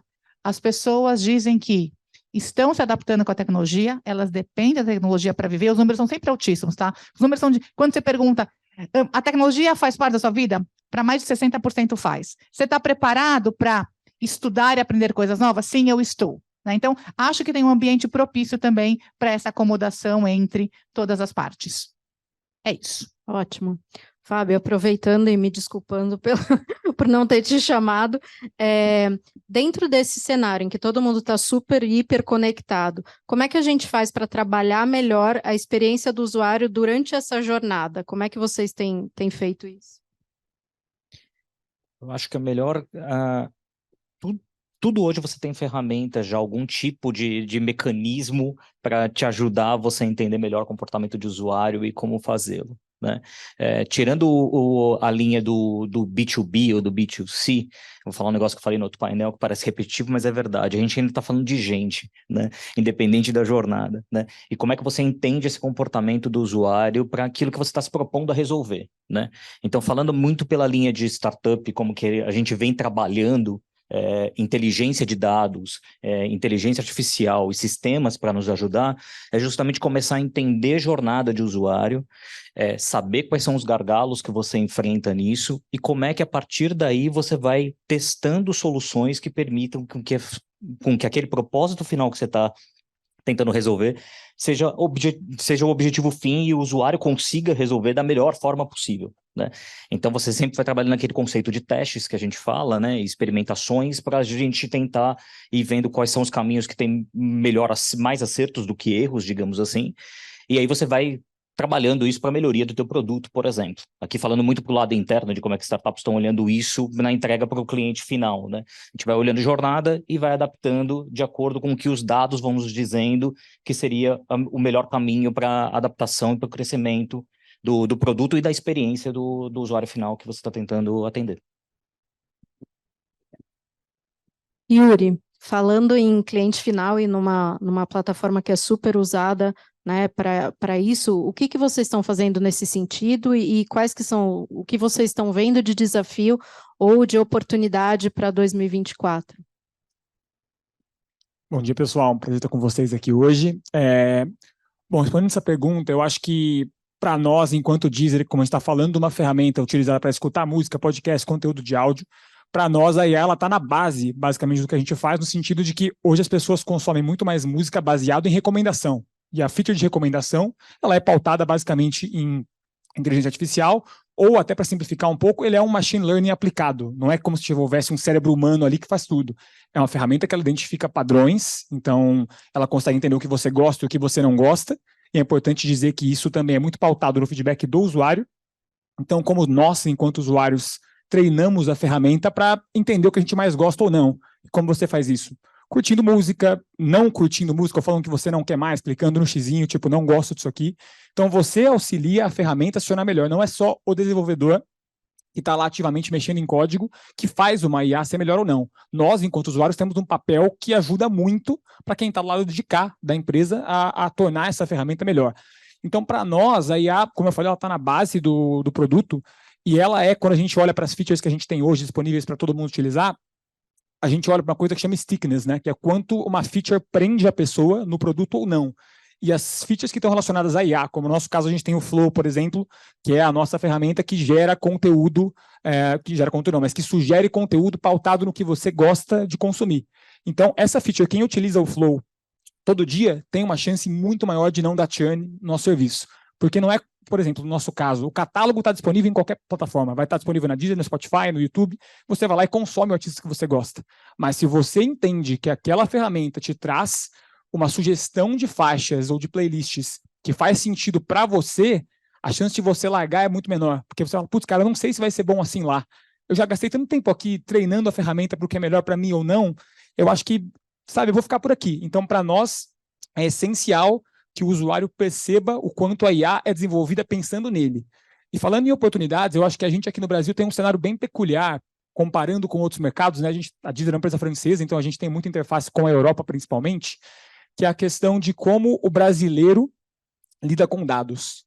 A gente, enfim, a gente sabe de tudo que rolou recentemente com a LGPD, todas as frentes e dificuldades que enfrentamos enquanto clientes e agências, no sentido de tratamento de dados e tudo que a gente teve que mudar dentro de casa. Mas se a gente compara no Brasil, com, por exemplo, como é na Alemanha ou na França, a gente tem um cenário de permissividade, a gente pode dizer, do brasileiro em relação ao dado. Então, nós estamos mais predispostos a dar dados se eu sentir que eu tenho um benefício em troca. Então, isso é algo que para nós é uma grande oportunidade.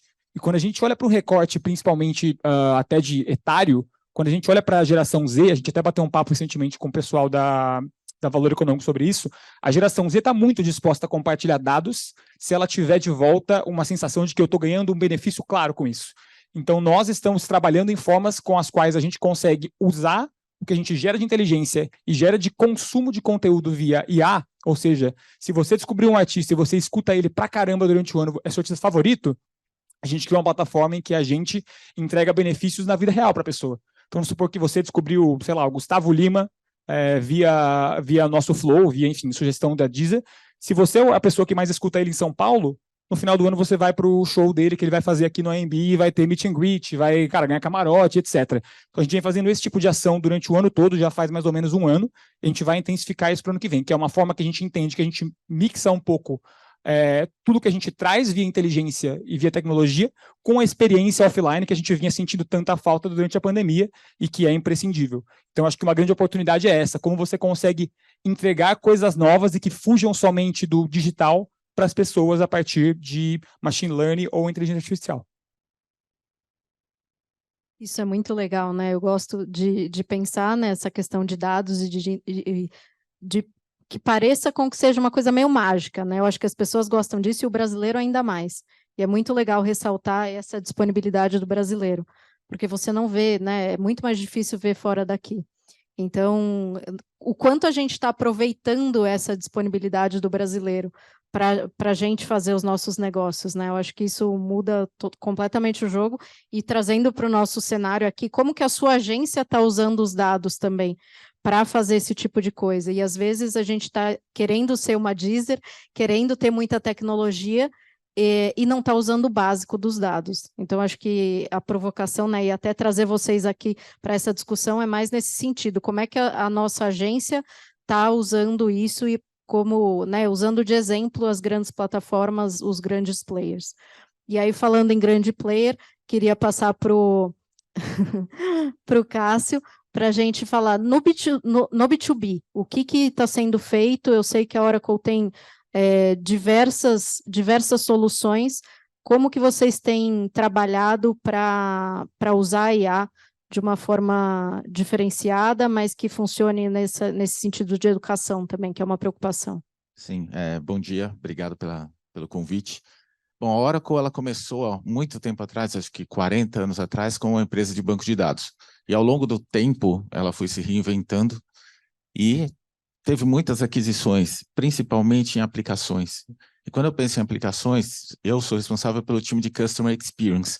E a gente olha a Customer Experience muitas vezes sendo como para o cliente final, que somos nós, mas a gente está falando também do B2B, isto é, como que as empresas conseguem prover uma melhor experiência para outras empresas e também, no final do dia, conseguir vender seus produtos e serviços para os clientes finais. A Oracle, ela tem anualmente um dos maiores eventos de tecnologia que se chama Oracle Cloud World. E o último Oracle Cloud World, para vocês terem ideia, tá? Há 2 anos atrás se falava muito de ERP, há 3 anos atrás de o próprio Customer Experience. No ano passado, muito de saúde, porque a Oracle adquiriu uma empresa enorme de saúde. Neste ano, o Larry Ellison subiu lá e falou durante 1 hora e 10 minutos só de inteligência artificial.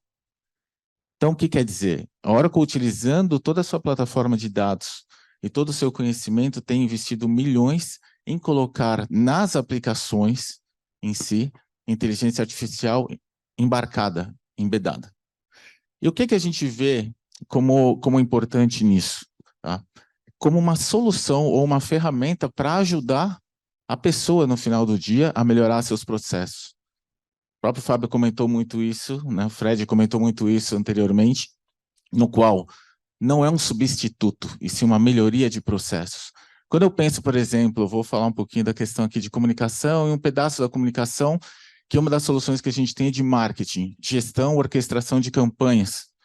E dentro de gestão e orquestração de campanhas, qual que é a melhor oferta que eu posso oferecer? Então, a partir do momento que eu tenho, por exemplo, sei lá, um cliente de telecomunicações e comunicação, eu estou conseguindo trabalhar bem o que eu tenho para vender? Eu estou conseguindo trabalhar bem esse lead? Eu estou conseguindo trabalhar bem essa pessoa, as pessoas que vão tomar uma decisão? A inteligência artificial te ajuda nisso e fazer uma oferta, uma campanha, de repente, muito mais direcionada para a necessidade deles. Só que no final, quem que está lá é uma pessoa. Quem está lá para tomar uma decisão e trabalhar com a inteligência artificial é uma pessoa. E isso nunca vai ser substituído. Nunca. A questão humana nunca vai ser substituída. Isso é algo, talvez, que a gente vai comentar um pouquinho mais, quais são os desafios de carreira em si, mas olhando, você fala assim, pô, o cara veio da Oracle, um nerd e tal, mas a gente pode pensar o seguinte, no final do dia, quando a gente pensa na frieza das máquinas, ela só vai ser complementada com a emoção, com a humanização, o que nós somos. Então, assim, é importante até esse recado pelo seguinte sentido, trabalhamos para empresas, oferecemos para empresas, mas no final do dia, quem toma uma decisão, quem está no olho no olho, quem está apertando uma mão, almoçando junto, tendo essa confiança, é de pessoa para pessoa. A gente pensa assim. Perfeito. Yuri, sua contribuição nesse sentido, você vê diferença entre a forma de trabalhar a empresa e de trabalhar o cliente final, no caso de vocês, eu queria que você falasse também um pouquinho sobre essa questão geracional, né? Você vê a diferença entre o consumo de uma geração mais antiga, vou dizer assim, me incluindo nela, e dessa geração que está chegando? Perfeito. Sobre a questão geracional, a gente vê sim uma diferença grande no tipo de consumo de música. A gente sabe que as pessoas, e é uma coisa natural do ser humano, né? Quanto mais velho você fica, mais você se acomoda um pouco e quer continuar fazendo as coisas que você já sabe fazer bem e que você gosta de fazer. E não é diferente com música. Então, assim, a gente entende que o processo de descoberta de novos artistas e novos gêneros, ele é muito mais aflorado quando a pessoa está na fase mais jovem da vida, e conforme você vai envelhecendo, você vai cada vez mais... Putz, eu gosto muito desse artista, eu escuto muito ele, eu gosto muito desse gênero musical e eu continuo consumindo ele. Então, sim, a gente sabe que o consumo de música de catálogo, ou seja, as músicas mais antigas, ele está sim mais atrelado com uma faixa etária mais elevada. Enquanto o pessoal mais jovem, ele acaba utilizando mais ferramentas de descoberta, e isso é algo super natural e que a gente está acostumado a trabalhar. Então, acho que essa é uma grande questão de diferença, mas acho que até para complementar um pouco do que o Cássio estava falando, assim, a gente também tenta olhar muito na perspectiva do usuário. Na Deezer a gente tem todo o conteúdo que é gerado e sugerido via IA, mas a gente tem um time de editores que trabalha nos principais mercados. Aqui no Brasil a gente tem vários editores que são especializados em gêneros musicais. Então a gente tem a Poli, que é editora de sertanejo, enfim, a gente tem editores dos principais gêneros musicais, e eles têm uma parcela importantíssima dentro do share de consumo de cada um dos seus gêneros, porque a gente sabe que a grande questão da IA para a gente, além de, enfim, acelerar muitos processos, é a escalabilidade. Então, a gente tem usuários em todo mundo. Não é viável a gente ter um editor em cada país do mundo fazendo uma edição de conteúdo, fazendo uma curadoria ali. Mas nos mercados foco, em que a gente quer drivar mais valor, quer ter mais usuários, a gente sabe o valor que o conteúdo personalizado continua tendo. E para nós, assim, não é uma questão de ser maniqueísta, de falar, putz, um é bom, o outro é ruim. A gente entende como os dois devem coexistir. Então, a nossa IA, ela serve para propulsionar também o conteúdo que é criado pelos editores, ou até conteúdo original que a gente cria com artistas que não existiria de outra forma. Então, para nós, é muito sobre o que o usuário quer, no fim das contas, e como a gente faz essas coisas coexistirem. E aí, a gente vai chegar em algum momento numa grande discussão que é como a inteligência artificial vai determinar o rumo que a gente toma na produção de conteúdo, e a música está muito intrínseca nisso pela questão de direitos autorais, todo esse fato de como a gente consegue saber se a música que eu estou consumindo hoje ela é uma música feita por um ser humano ou não, que é uma discussão que vai ser cada vez mais comum. E aí, fazendo um parênteses, eu sigo muita página de viagem, adoro viajar. Cara, me incomoda muito quando eu tô no Instagram ali, aparece uma casa sensacional em Bali, eu falo, nossa, que lugar incrível. Eu vou ver, foi gerado por uma ferramenta de IA. Cara, mas eu queria ir nesse lugar, ele não existe. Então, assim, é uma coisa meio maluca. E como que isso vai determinar como a gente cria conteúdo de música, de vídeo, de tudo? A resposta não está aqui ainda, a gente está muito incipiente, como foi abordado no fórum anterior. Mas eu acho que uma coisa que hoje é muito perceptível é que não chegamos ainda no lugar em que, por exemplo, o IA é capaz de fazer música de altíssima qualidade em alta escala. Então, hoje a gente tem pouquíssima música de IA que é sugerida dentro de algoritmo, porque a música realmente não é boa ainda, mas vai chegar um momento em que ela vai ser. E a gente vai ter que discutir o quanto é saudável para nós, enquanto sociedade, consumir uma música que é feita simplesmente por inteligência versus o fator humano de inspiração que a gente tem hoje. E acho que só para fechar minha participação nesse aspecto, a IA tem também um fator de autorregulação, porque a gente usa ferramentas de IA também para entender o que é feito via IA ou não. Então, para entender se tem alguma quebra de direitos autorais. Então, a tecnologia está se regulando de uma certa forma, mas nós estamos por trás dela dizendo quais são os parâmetros. Mas eu acho que é uma discussão que vai ser cada vez mais quente. Isso é muito legal também de analisar, porque eu tô olhando inteligência artificial lá desde o começo, e quando a gente abria esse tipo de discussão, tinha essa dúvida, eu vou perder meu emprego para IA, o quanto a IA vai prejudicar o meu trabalho. E até conversando com o Fred aqui antes da gente começar, a gente estava falando que na pesquisa apareceu que as pessoas não têm mais esse medo, né? As pessoas estão começando ou já estão entendendo que a pessoa é essencial ali para o trabalho ficar completo. Então é muito bom ouvir de vocês isso também, porque a gente valida o que a gente está observando no mercado. Isso é muito legal.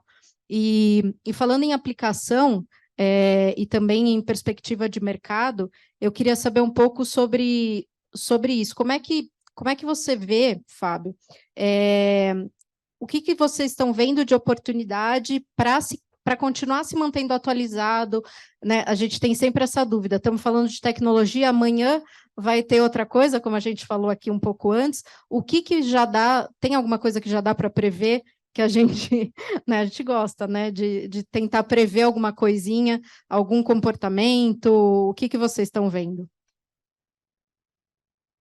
A gente está falando de IA aqui bastante, né? E já tem uma discussão que é esse lado da IA humanizada, né? Que já estão falando, né? Que é a humanização da inteligência artificial, né?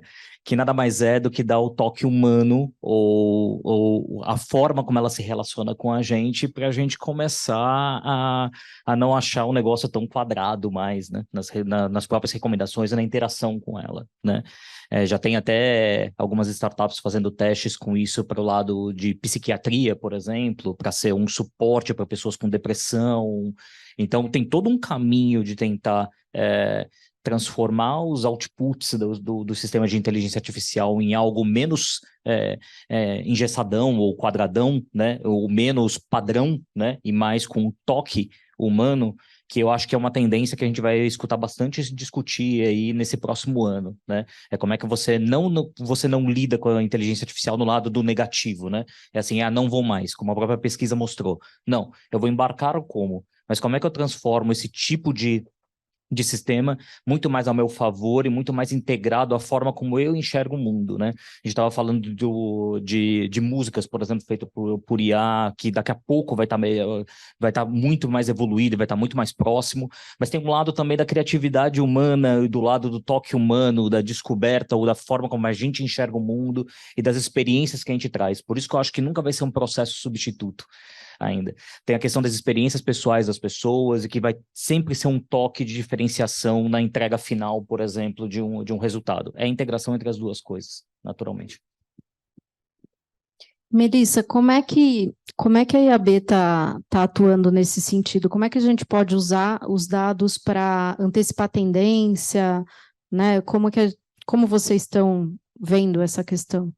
Já antes de eu responder, só comentar uma coisa que eu gostei bastante, que o Fábio tinha falado no painel anterior e complementou agora, que essa coisa do uso, né? É verdade, o nosso prompt, tudo que a gente fazia no ano passado era tão bobinho, superficial, e que a gente vai evoluindo. Mas por que eu estou falando isso, tá? Porque eu acho que a inteligência artificial entra nas nossas vidas para transformar a mentalidade, né? A gente foi muito treinado por anos e anos e anos a dar muito mais respostas do que perguntar.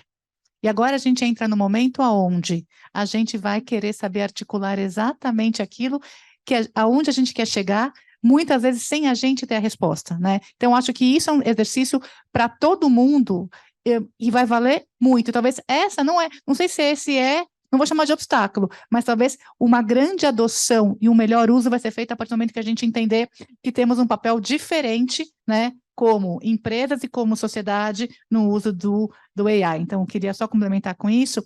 E aí, voltando à sua questão, tudo que nasce no mercado e que é novo, dentro de uma entidade como o IAB, assim como outras entidades no mercado, a gente passa por algumas etapas, né?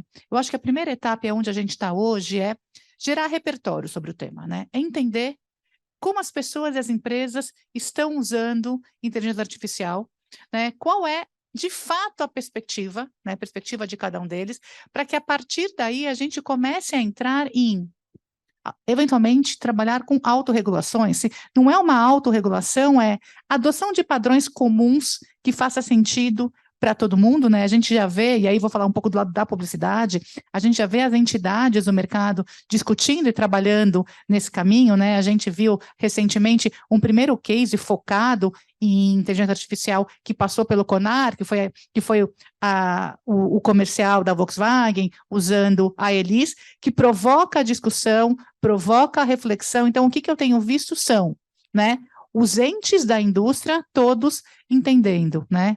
Qual que é o nosso limite? O que vale, o que não vale, né? Vamos fazer uma reflexão conjunta. Então, acho que é para esse lugar que a gente está indo, né? Mas um olhar muito mais construtivo, né? Porque aí, se a gente não se auto-organiza, Aí a tecnologia joga a nosso favor, joga contra a gente, desculpa. Quando a gente se auto-organiza, a gente consegue potencializar. Então, acho que esse é o papel da entidade. Então, o estudo começo que eu contei para vocês com alguns dados, vai fomentando essas discussões, e a gente já tem levado esses temas para os nossos comitês de indústria, né? Então, acho que é por aí que a gente vai encontrar o melhor uso da tecnologia, e que, de fato, está aí, né? E a gente já passou da fase de negá-la. Exatamente, graças a Deus.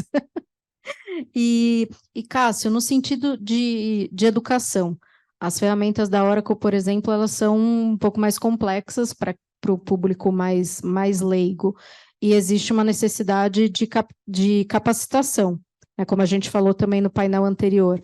O que a Oracle está fazendo, né, e qual que é a sua opinião em relação a isso? O que o profissional precisa ter, e até pegando o link da pergunta do Daniel, onde a gente encontra essas pessoas, né?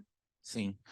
Eu queria dividir em dois aspectos, a questão da educação técnica e também a questão humana, voltando no que a gente tem conversado aqui. Em relação à questão técnica, existem diversos cursos, não só na Oracle como fora, mas dentro da Oracle existe o Oracle University, com um curso específico para quem quer ser um pouco mais técnico em relação à inteligência artificial. Então, ele é mais nerd, diria assim. Tá? Existe essa possibilidade, entra no site, tem lá a Oracle University, tem específica para AI. Tá? Isso serve tanto para pessoas físicas ou parceiros que a gente tem, ou quem esteja interessado. Mas eu vou voltar num outro aspecto, que volta a ser qual que é o desafio de nós humanos e nós como carreira para isso. Eu volto a dizer que cada vez mais a nossa grande moeda, o nosso grande valor vai ser a relevância. Como que a gente se torna relevante no mundo mais robótico? E aí eu volto a bater na tecla que cada profissional, me incluo aqui, eu sou da geração, sei lá, tenho 53 anos, até me perdi qual geração que eu sou, mas eu tenho molequinhos, tenho moleques de 12, 8 e 6 anos, que são filhos meus, que pensam totalmente diferente de mim, mas assim, eu até converso muito principalmente com de 12 anos, né? Trabalhar muito essa questão da inteligência emocional. É isso que vai fazer a diferença no mundo mais frio.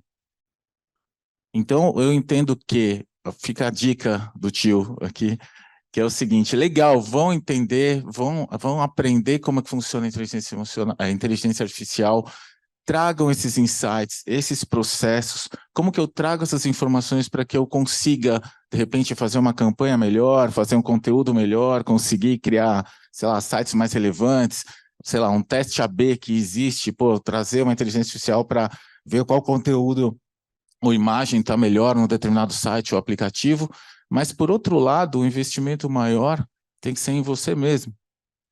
Porque, de novo, não substitui, é só uma ferramenta. É isso que vai fazer cada um de nós mais relevante no mercado, mais relevante no dia a dia, mais relevante como pessoa. Tá? Vejo por aí. Muito legal. A gente vai abrir para perguntas, mas queria convidar vocês a fazer um fechamento, se vocês quiserem. Alguém? Não? Vamos abrir para pergunta, então?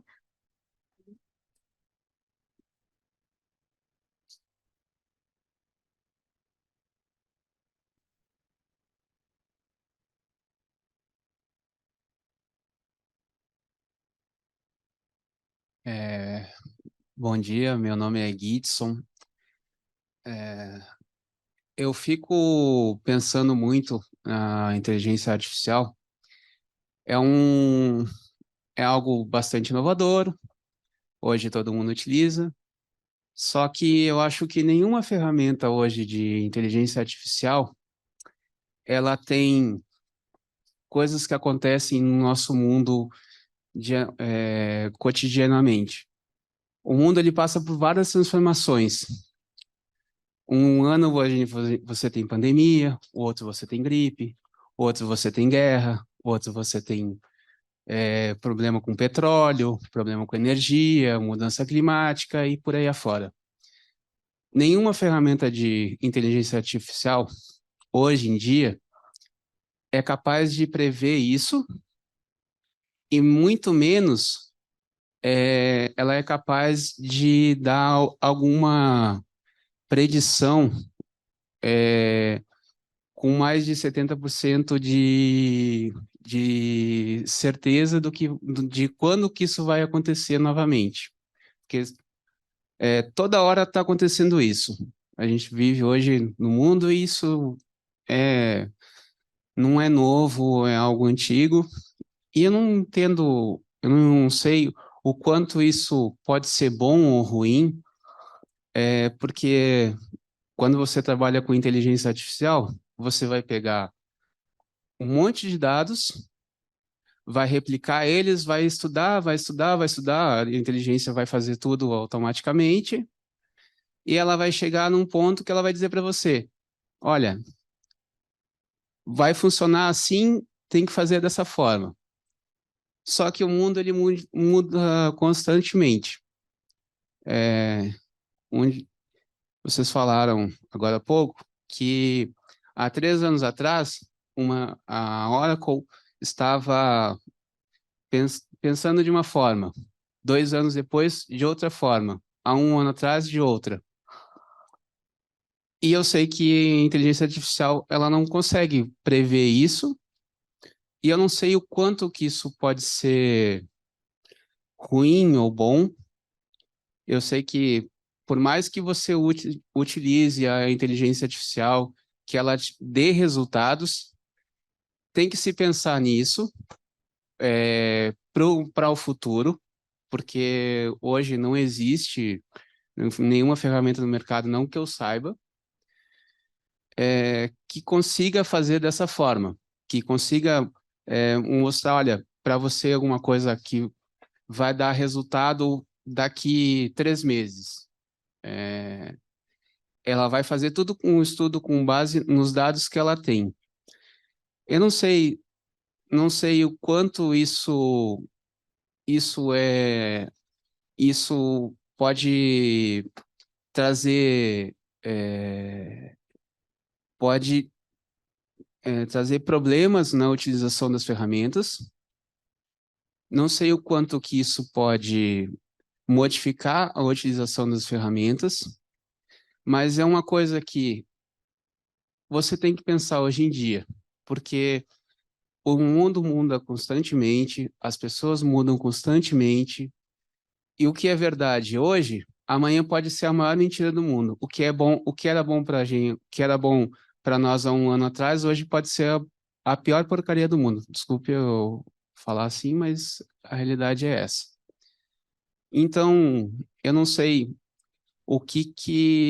não sei como vocês lidam com isso, como vocês vão lidar com isso, e que maneiras vocês têm para evitar problemas, para que vocês consigam trabalhar de uma maneira melhor, incluindo o que eu estou falando, porque eu sei que toda hora a gente tem alguma coisa acontecendo. Hoje tem as guerras, né? A guerra da Ucrânia, a guerra de Israel. Amanhã, sei lá, vai lá, outro surto de gripe. São coisas que tem que se pensar, né? Que eu sei que, infelizmente, hoje as inteligências artificiais, elas não fazem. E aí, a pergunta que fica é como é que vocês vão lidar com isso? Como é que vocês lidam com isso para o cliente final, para os consumidores, para as pessoas de uma maneira geral? Vou começar aqui e passo para você, Cássio. Eu acho que é mais uma reflexão como um todo do que uma pergunta, e eu acho que a resposta para isso é que a gente lida com isso dia a dia. A gente lida com isso porque, enfim, todos aqui somos seres humanos e as pessoas que criam as IAs também são seres humanos, então, claro, não vai existir uma IA que está preparada para qualquer cenário hipotético do planeta Terra. Se existisse, talvez fosse bom, mas não estamos lá ainda e não sei se um dia chegaremos, francamente, acho que não. Então a gente toma as decisões conforme as coisas vão mudando. Acho que é totalmente imprevisível se vai estourar uma nova guerra amanhã, uma nova pandemia. O que a gente pode trabalhar, e acho que está mais ao nosso alcance, é como nós, enquanto profissionais, criamos um ambiente e, de repente, ferramentas que auxiliem nesses conflitos e nessas condições todas. Então, eu acho que um dos grandes poderes que a inteligência artificial tem para o futuro é que a gente olha para frente e vislumbra um mundo muito mais inclusivo. Porque eu acho que a gente consegue colocar pessoas hoje que sofrem de vários tipos de deficiência, elas vão ter acesso a ferramentas diferentes para estar mais presentes no nosso dia a dia, de uma forma que hoje, talvez, e no passado era ainda menos possível. Então, eu acho que existem várias formas e prismas para você olhar para essa situação, mas para mim nada muda que no fim do dia nós somos as pessoas, o ser humano vai tomar a decisão de como a ferramenta vai ser aplicada ou não, e a gente vai ter que reagir ao que o mundo traz. Não, só complementando, concordo 100%. O que acontece é que essa reflexão é muito importante, bem interessante, e assim como aconteceu com a internet no começo dos anos 90, a famosa, acho que a curva sigmoide, acho que esse que é o nome que se dá, que a gente começa devagar, de repente tem um boom, e aí a gente vai para um mesmo platô. Isso está acontecendo com o AI agora. Então, assim, todas essas pesquisas, esses estudos estão acontecendo, está subindo, e vai de uma maneira muito rápida subir, e vai para um platô. O que acontece é que no início da inteligência artificial se falava muito, e ainda se fala muito, de aprender com dados anteriores. Só que agora a gente tem falado muito de uma evolução que é o que chama de AI, Generative AI. Então, eu estou começando a gerar muito conteúdo e aprendendo cada vez mais. Não só com os dados, mas, por exemplo, vou dar um exemplo, sei lá, tenho dados de diversas raças de cachorrinhos, por exemplo. Eu sei o que é um Yorkshire, eu sei o que é um Lhasa Apso, eu sei o que é um Doberman. Mas a inteligência artificial traz esses dados e, de repente, ele cria uma raça nova, baseado nesses dados que eu entendi, e de uma maneira de aprender, eu consigo criar algo novo. Estou dando um exemplo bem básico, assim, tá? Mas eu concordo contigo, eu acho que é complicado a gente fazer uma previsão, eu acho que a gente não vai conseguir chegar nisso, pelo menos não imagino agora, tá? Mas cada vez mais tem crescido e tem sido trabalhado, inclusive o grande desafio dos cientistas é que cada vez eu consiga gerar mais conteúdo, eu consiga criar coisas novas. Esse é o grande negócio. Obrigada.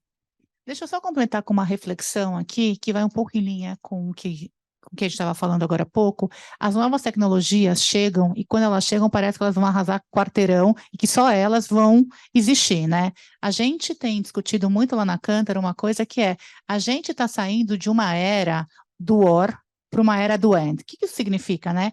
Não é uma coisa ou outra, é tudo ao mesmo tempo. Então, assim, não é que as pessoas se divertem só na tela do celular, elas se divertem na tela do celular e se divertem na tela grande. Não é que as pessoas só compram online, elas compram online e querem ter experiências físicas. Então, se a gente olhar para essa coisa do and e do or para a inteligência artificial, funciona super bem, né?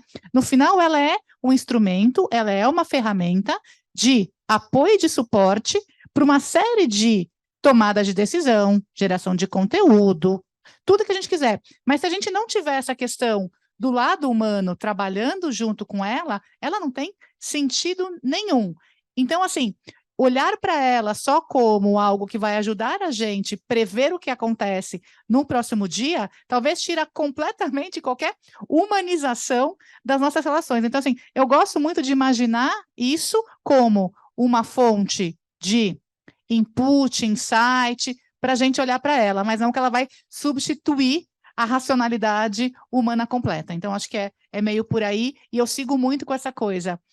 E cada vez mais eu vejo sempre um pêndulo. A gente tende a trabalhar de maneira híbrida em todos os aspectos da nossa vida. E, de verdade, se a gente entendesse que só a tecnologia funcionaria, a gente não... Eu sou péssima de conta, tá? Não sei quantas pessoas tem aqui. Assim, a gente não teria gente aqui e gente no virtual. A gente está fazendo os dois ao mesmo tempo. Então, acho que vale a pena a gente ter esse racional sempre.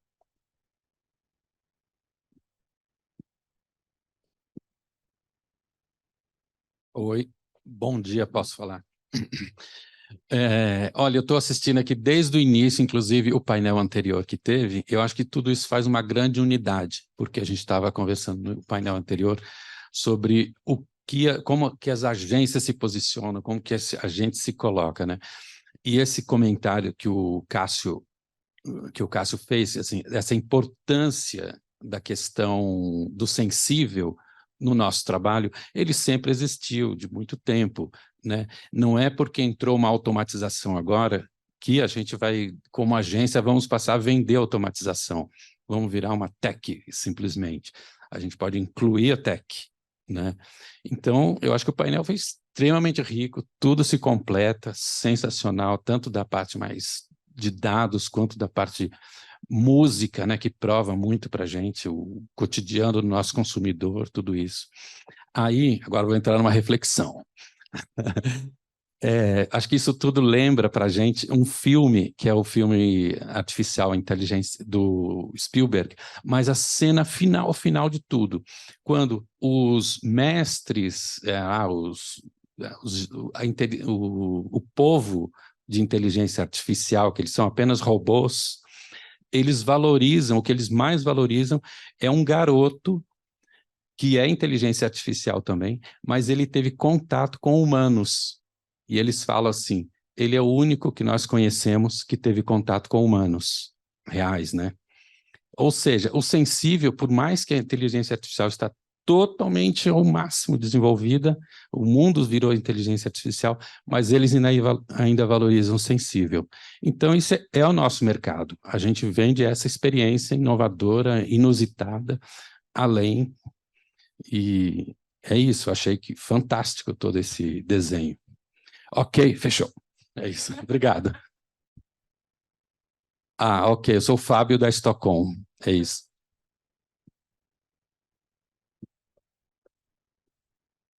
Alguém tem mais alguma pergunta? Tudo bem? Meu nome é Luiz, eu sou do Conselho de Relações Públicas. Na verdade, uma pergunta a respeito, o Cássio mencionou, né, essa geração anterior, e outro dia eu estava conversando com meu pai sobre isso, e tem a questão das máquinas e tal, O Fim dos Empregos, é um livro que essa geração, eu ia falar mais velha, mas mais antiga já, conhece. E falava disso, das máquinas e tal. E aí, pensando sobre inteligência artificial, recentemente na Casper eu falei para essa molecada, e aí foi legal, porque depois surgiram outras coisas e eu fui ver o que eu falei. E acho que achei um ponto, e é o que eu queria perguntar para vocês, e puxar para relações públicas, na questão de... A gente tem falado muito no Conselho sobre verdade, transparência e ética, e aí vai ao encontro que você disse, quando não é ético, vale vender uma casa que não existe, ou uma modelo virtual ter OnlyFans e etc., que a gente viu recentemente também, para uma decepção geral de uma galera. O quanto isso é baseado na verdade, o comprometimento, e aí falando de música também, apesar de eu gostar de sertanejo, se você fizer no prompt traição, bebida e alguma coisa, vai sair uma música aí de inteligência artificial que pode ser um sucesso. O quanto isso as empresas precisam ter, e aí o que eu falei lá, que é o que eu gostaria e queria ouvir vocês, é a questão do repertório. Eu acho, né, o Daniel me citou aqui, nesse sentido que a gente está trazendo para a Abra Conjunto com o pessoal que está, é essa lacuna que falta desse profissional com mais repertório. E nesse sentido, né, de nomenclaturas, desde sênior, júnior, etc., o quanto a gente precisa avançar e aí juntar isso mesmo, e aí eu concordo com a questão da ferramenta, e aí eu queria ouvir de vocês que vivem na prática, especificamente já usando muito a ferramenta, o quanto esses dados, e aí volta para Cantar no sentido de, eles são reais, ou, por exemplo, como é hoje a questão, se você, acho que teve, eu não lembro exatamente o que é, mas eu trabalho com relações governamentais, o pessoal falando, e não sei se foi gerado, ou buscou da Wikipedia, que você poderia colocar coisas lá, que não são verdade, né? Do tipo, se teve ou não ditadura, se foi golpe, se foi revolução, ou se foi golpe recentemente. Então, começa aí, e se for de geração de inteligência artificial baseada só nisso que alguém produziu, e aí amarra com a história de ser fake news, como isso pode complicar o trabalho para a gente continuar baseado na ética, na verdade, na transparência. Era isso. Ótima pergunta. E eu acho que pode complicar bastante. Eu acho que a gente está muito no começo dessa história toda, e eu acho que a gente vai passar como a gente passou por outros momentos. Recentemente tivemos um debate muito aflorado em vários países no mundo todo sobre fake news e como a gente combate isso. E hoje, acho que as plataformas todas se adaptaram de alguma forma que podemos discutir se é eficaz de verdade ou não. Muitas vezes eu acho que nem tanto, mas existem políticas mais claras sobre como você deveria tratar determinada informação, qual a fonte dela, e eu acho que a gente vai chegar nesse ponto. Eu acho que para mim uma coisa que é essencial para o futuro é que eu acho que as pessoas têm direito de saber o conteúdo que é gerado via IA ou não. Então, se estou consumindo uma música, eu quero saber se ela foi criada por uma pessoa ou não. Então, eu acho que essa transparência tem que existir para o futuro. Hoje não necessariamente existe, mas eu acho que vai existir uma grande discussão sobre regulamentação em algum momento. E ela tem que acontecer, e acho que todos nós vamos ser, enquanto sociedade, enquanto profissionais da área, vamos ser vetores importantes nessa conversa. E eu acho que é do interesse de todos nós que exista regulamentação lá para frente. Sobre repertório, eu acho que é essencial para a gente conseguir não só fazer com que as nossas IAs funcionem da melhor forma, mas para entender principalmente os nossos usuários. O amigo que trouxe uma reflexão, uma lembrança incrível sobre o filme do Spielberg, que é um filme genial, que trata sobre isso, sobre como uma máquina, de alguma forma, aprende a amar naquele roteiro. Então, eu acho que ter esse tipo de referência, ter esse tipo de repertório, permite com que a gente continue se conectando mais no nível humano.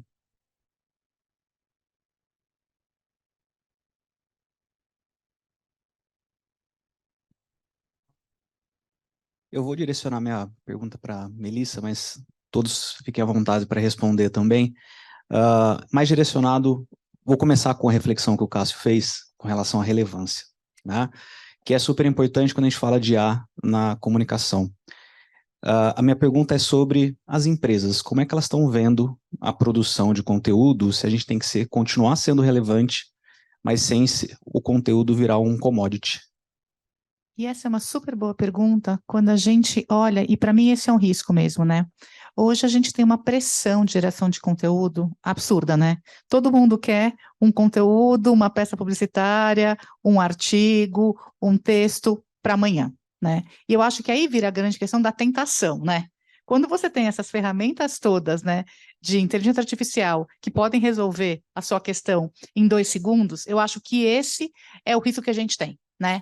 Como a gente faz um balanço entre usá-la como criação ou usá-la como apoio. Então, eu acho que esse, para mim, é o grande limite do uso de AI, porque no final das contas é isso, né? Talvez você produza um texto correto, porque ele faz textos muito bons, mas o quanto criativo, o quanto inovador e o quanto diferente ele é, eu acho que isso é importante. Por que eu estou trazendo esse ponto?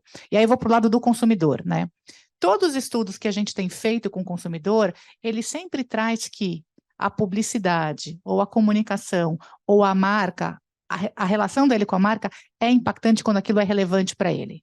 E só é relevante para ele quando está inserido num contexto, quando aquilo toca ele de alguma maneira. Então, dificilmente, com uma inteligência artificial, você vai conseguir, né, marcar essa narrativa, marcar essa jornada inteira com essa pessoa, com algo que seja relevante, porque cada vez mais, como a gente viu aqui, né, a gente está com uma jornada super difusa, né? Com excesso de conectividade, esse consumidor, ou essa pessoa, eu chamo muito de consumidor, tá? Mas é o indivíduo, a pessoa, ele quer se sentir único. E as mesmas empresas, né? Todo mundo quer se sentir único. Dificilmente um conteúdo gerado por inteligência artificial vai te tocar nessa unicidade desse jeito. Então, eu acho que esse é o grande risco, é o risco do balanço, né? É como a gente usa os instrumentos. Nada. Vai complementar? Não? Então tá bom, gente. Tem mais alguma pergunta? Não? Então a gente vai finalizar. Agradeço imensamente a presença de vocês, de todos os nossos convidados aqui. Queria convidar vocês para aproveitar o coffee, que a gente adiou, mas ele está ali. Então fiquem à vontade. Muito obrigada novamente e a gente se vê no próximo Abracon Digital.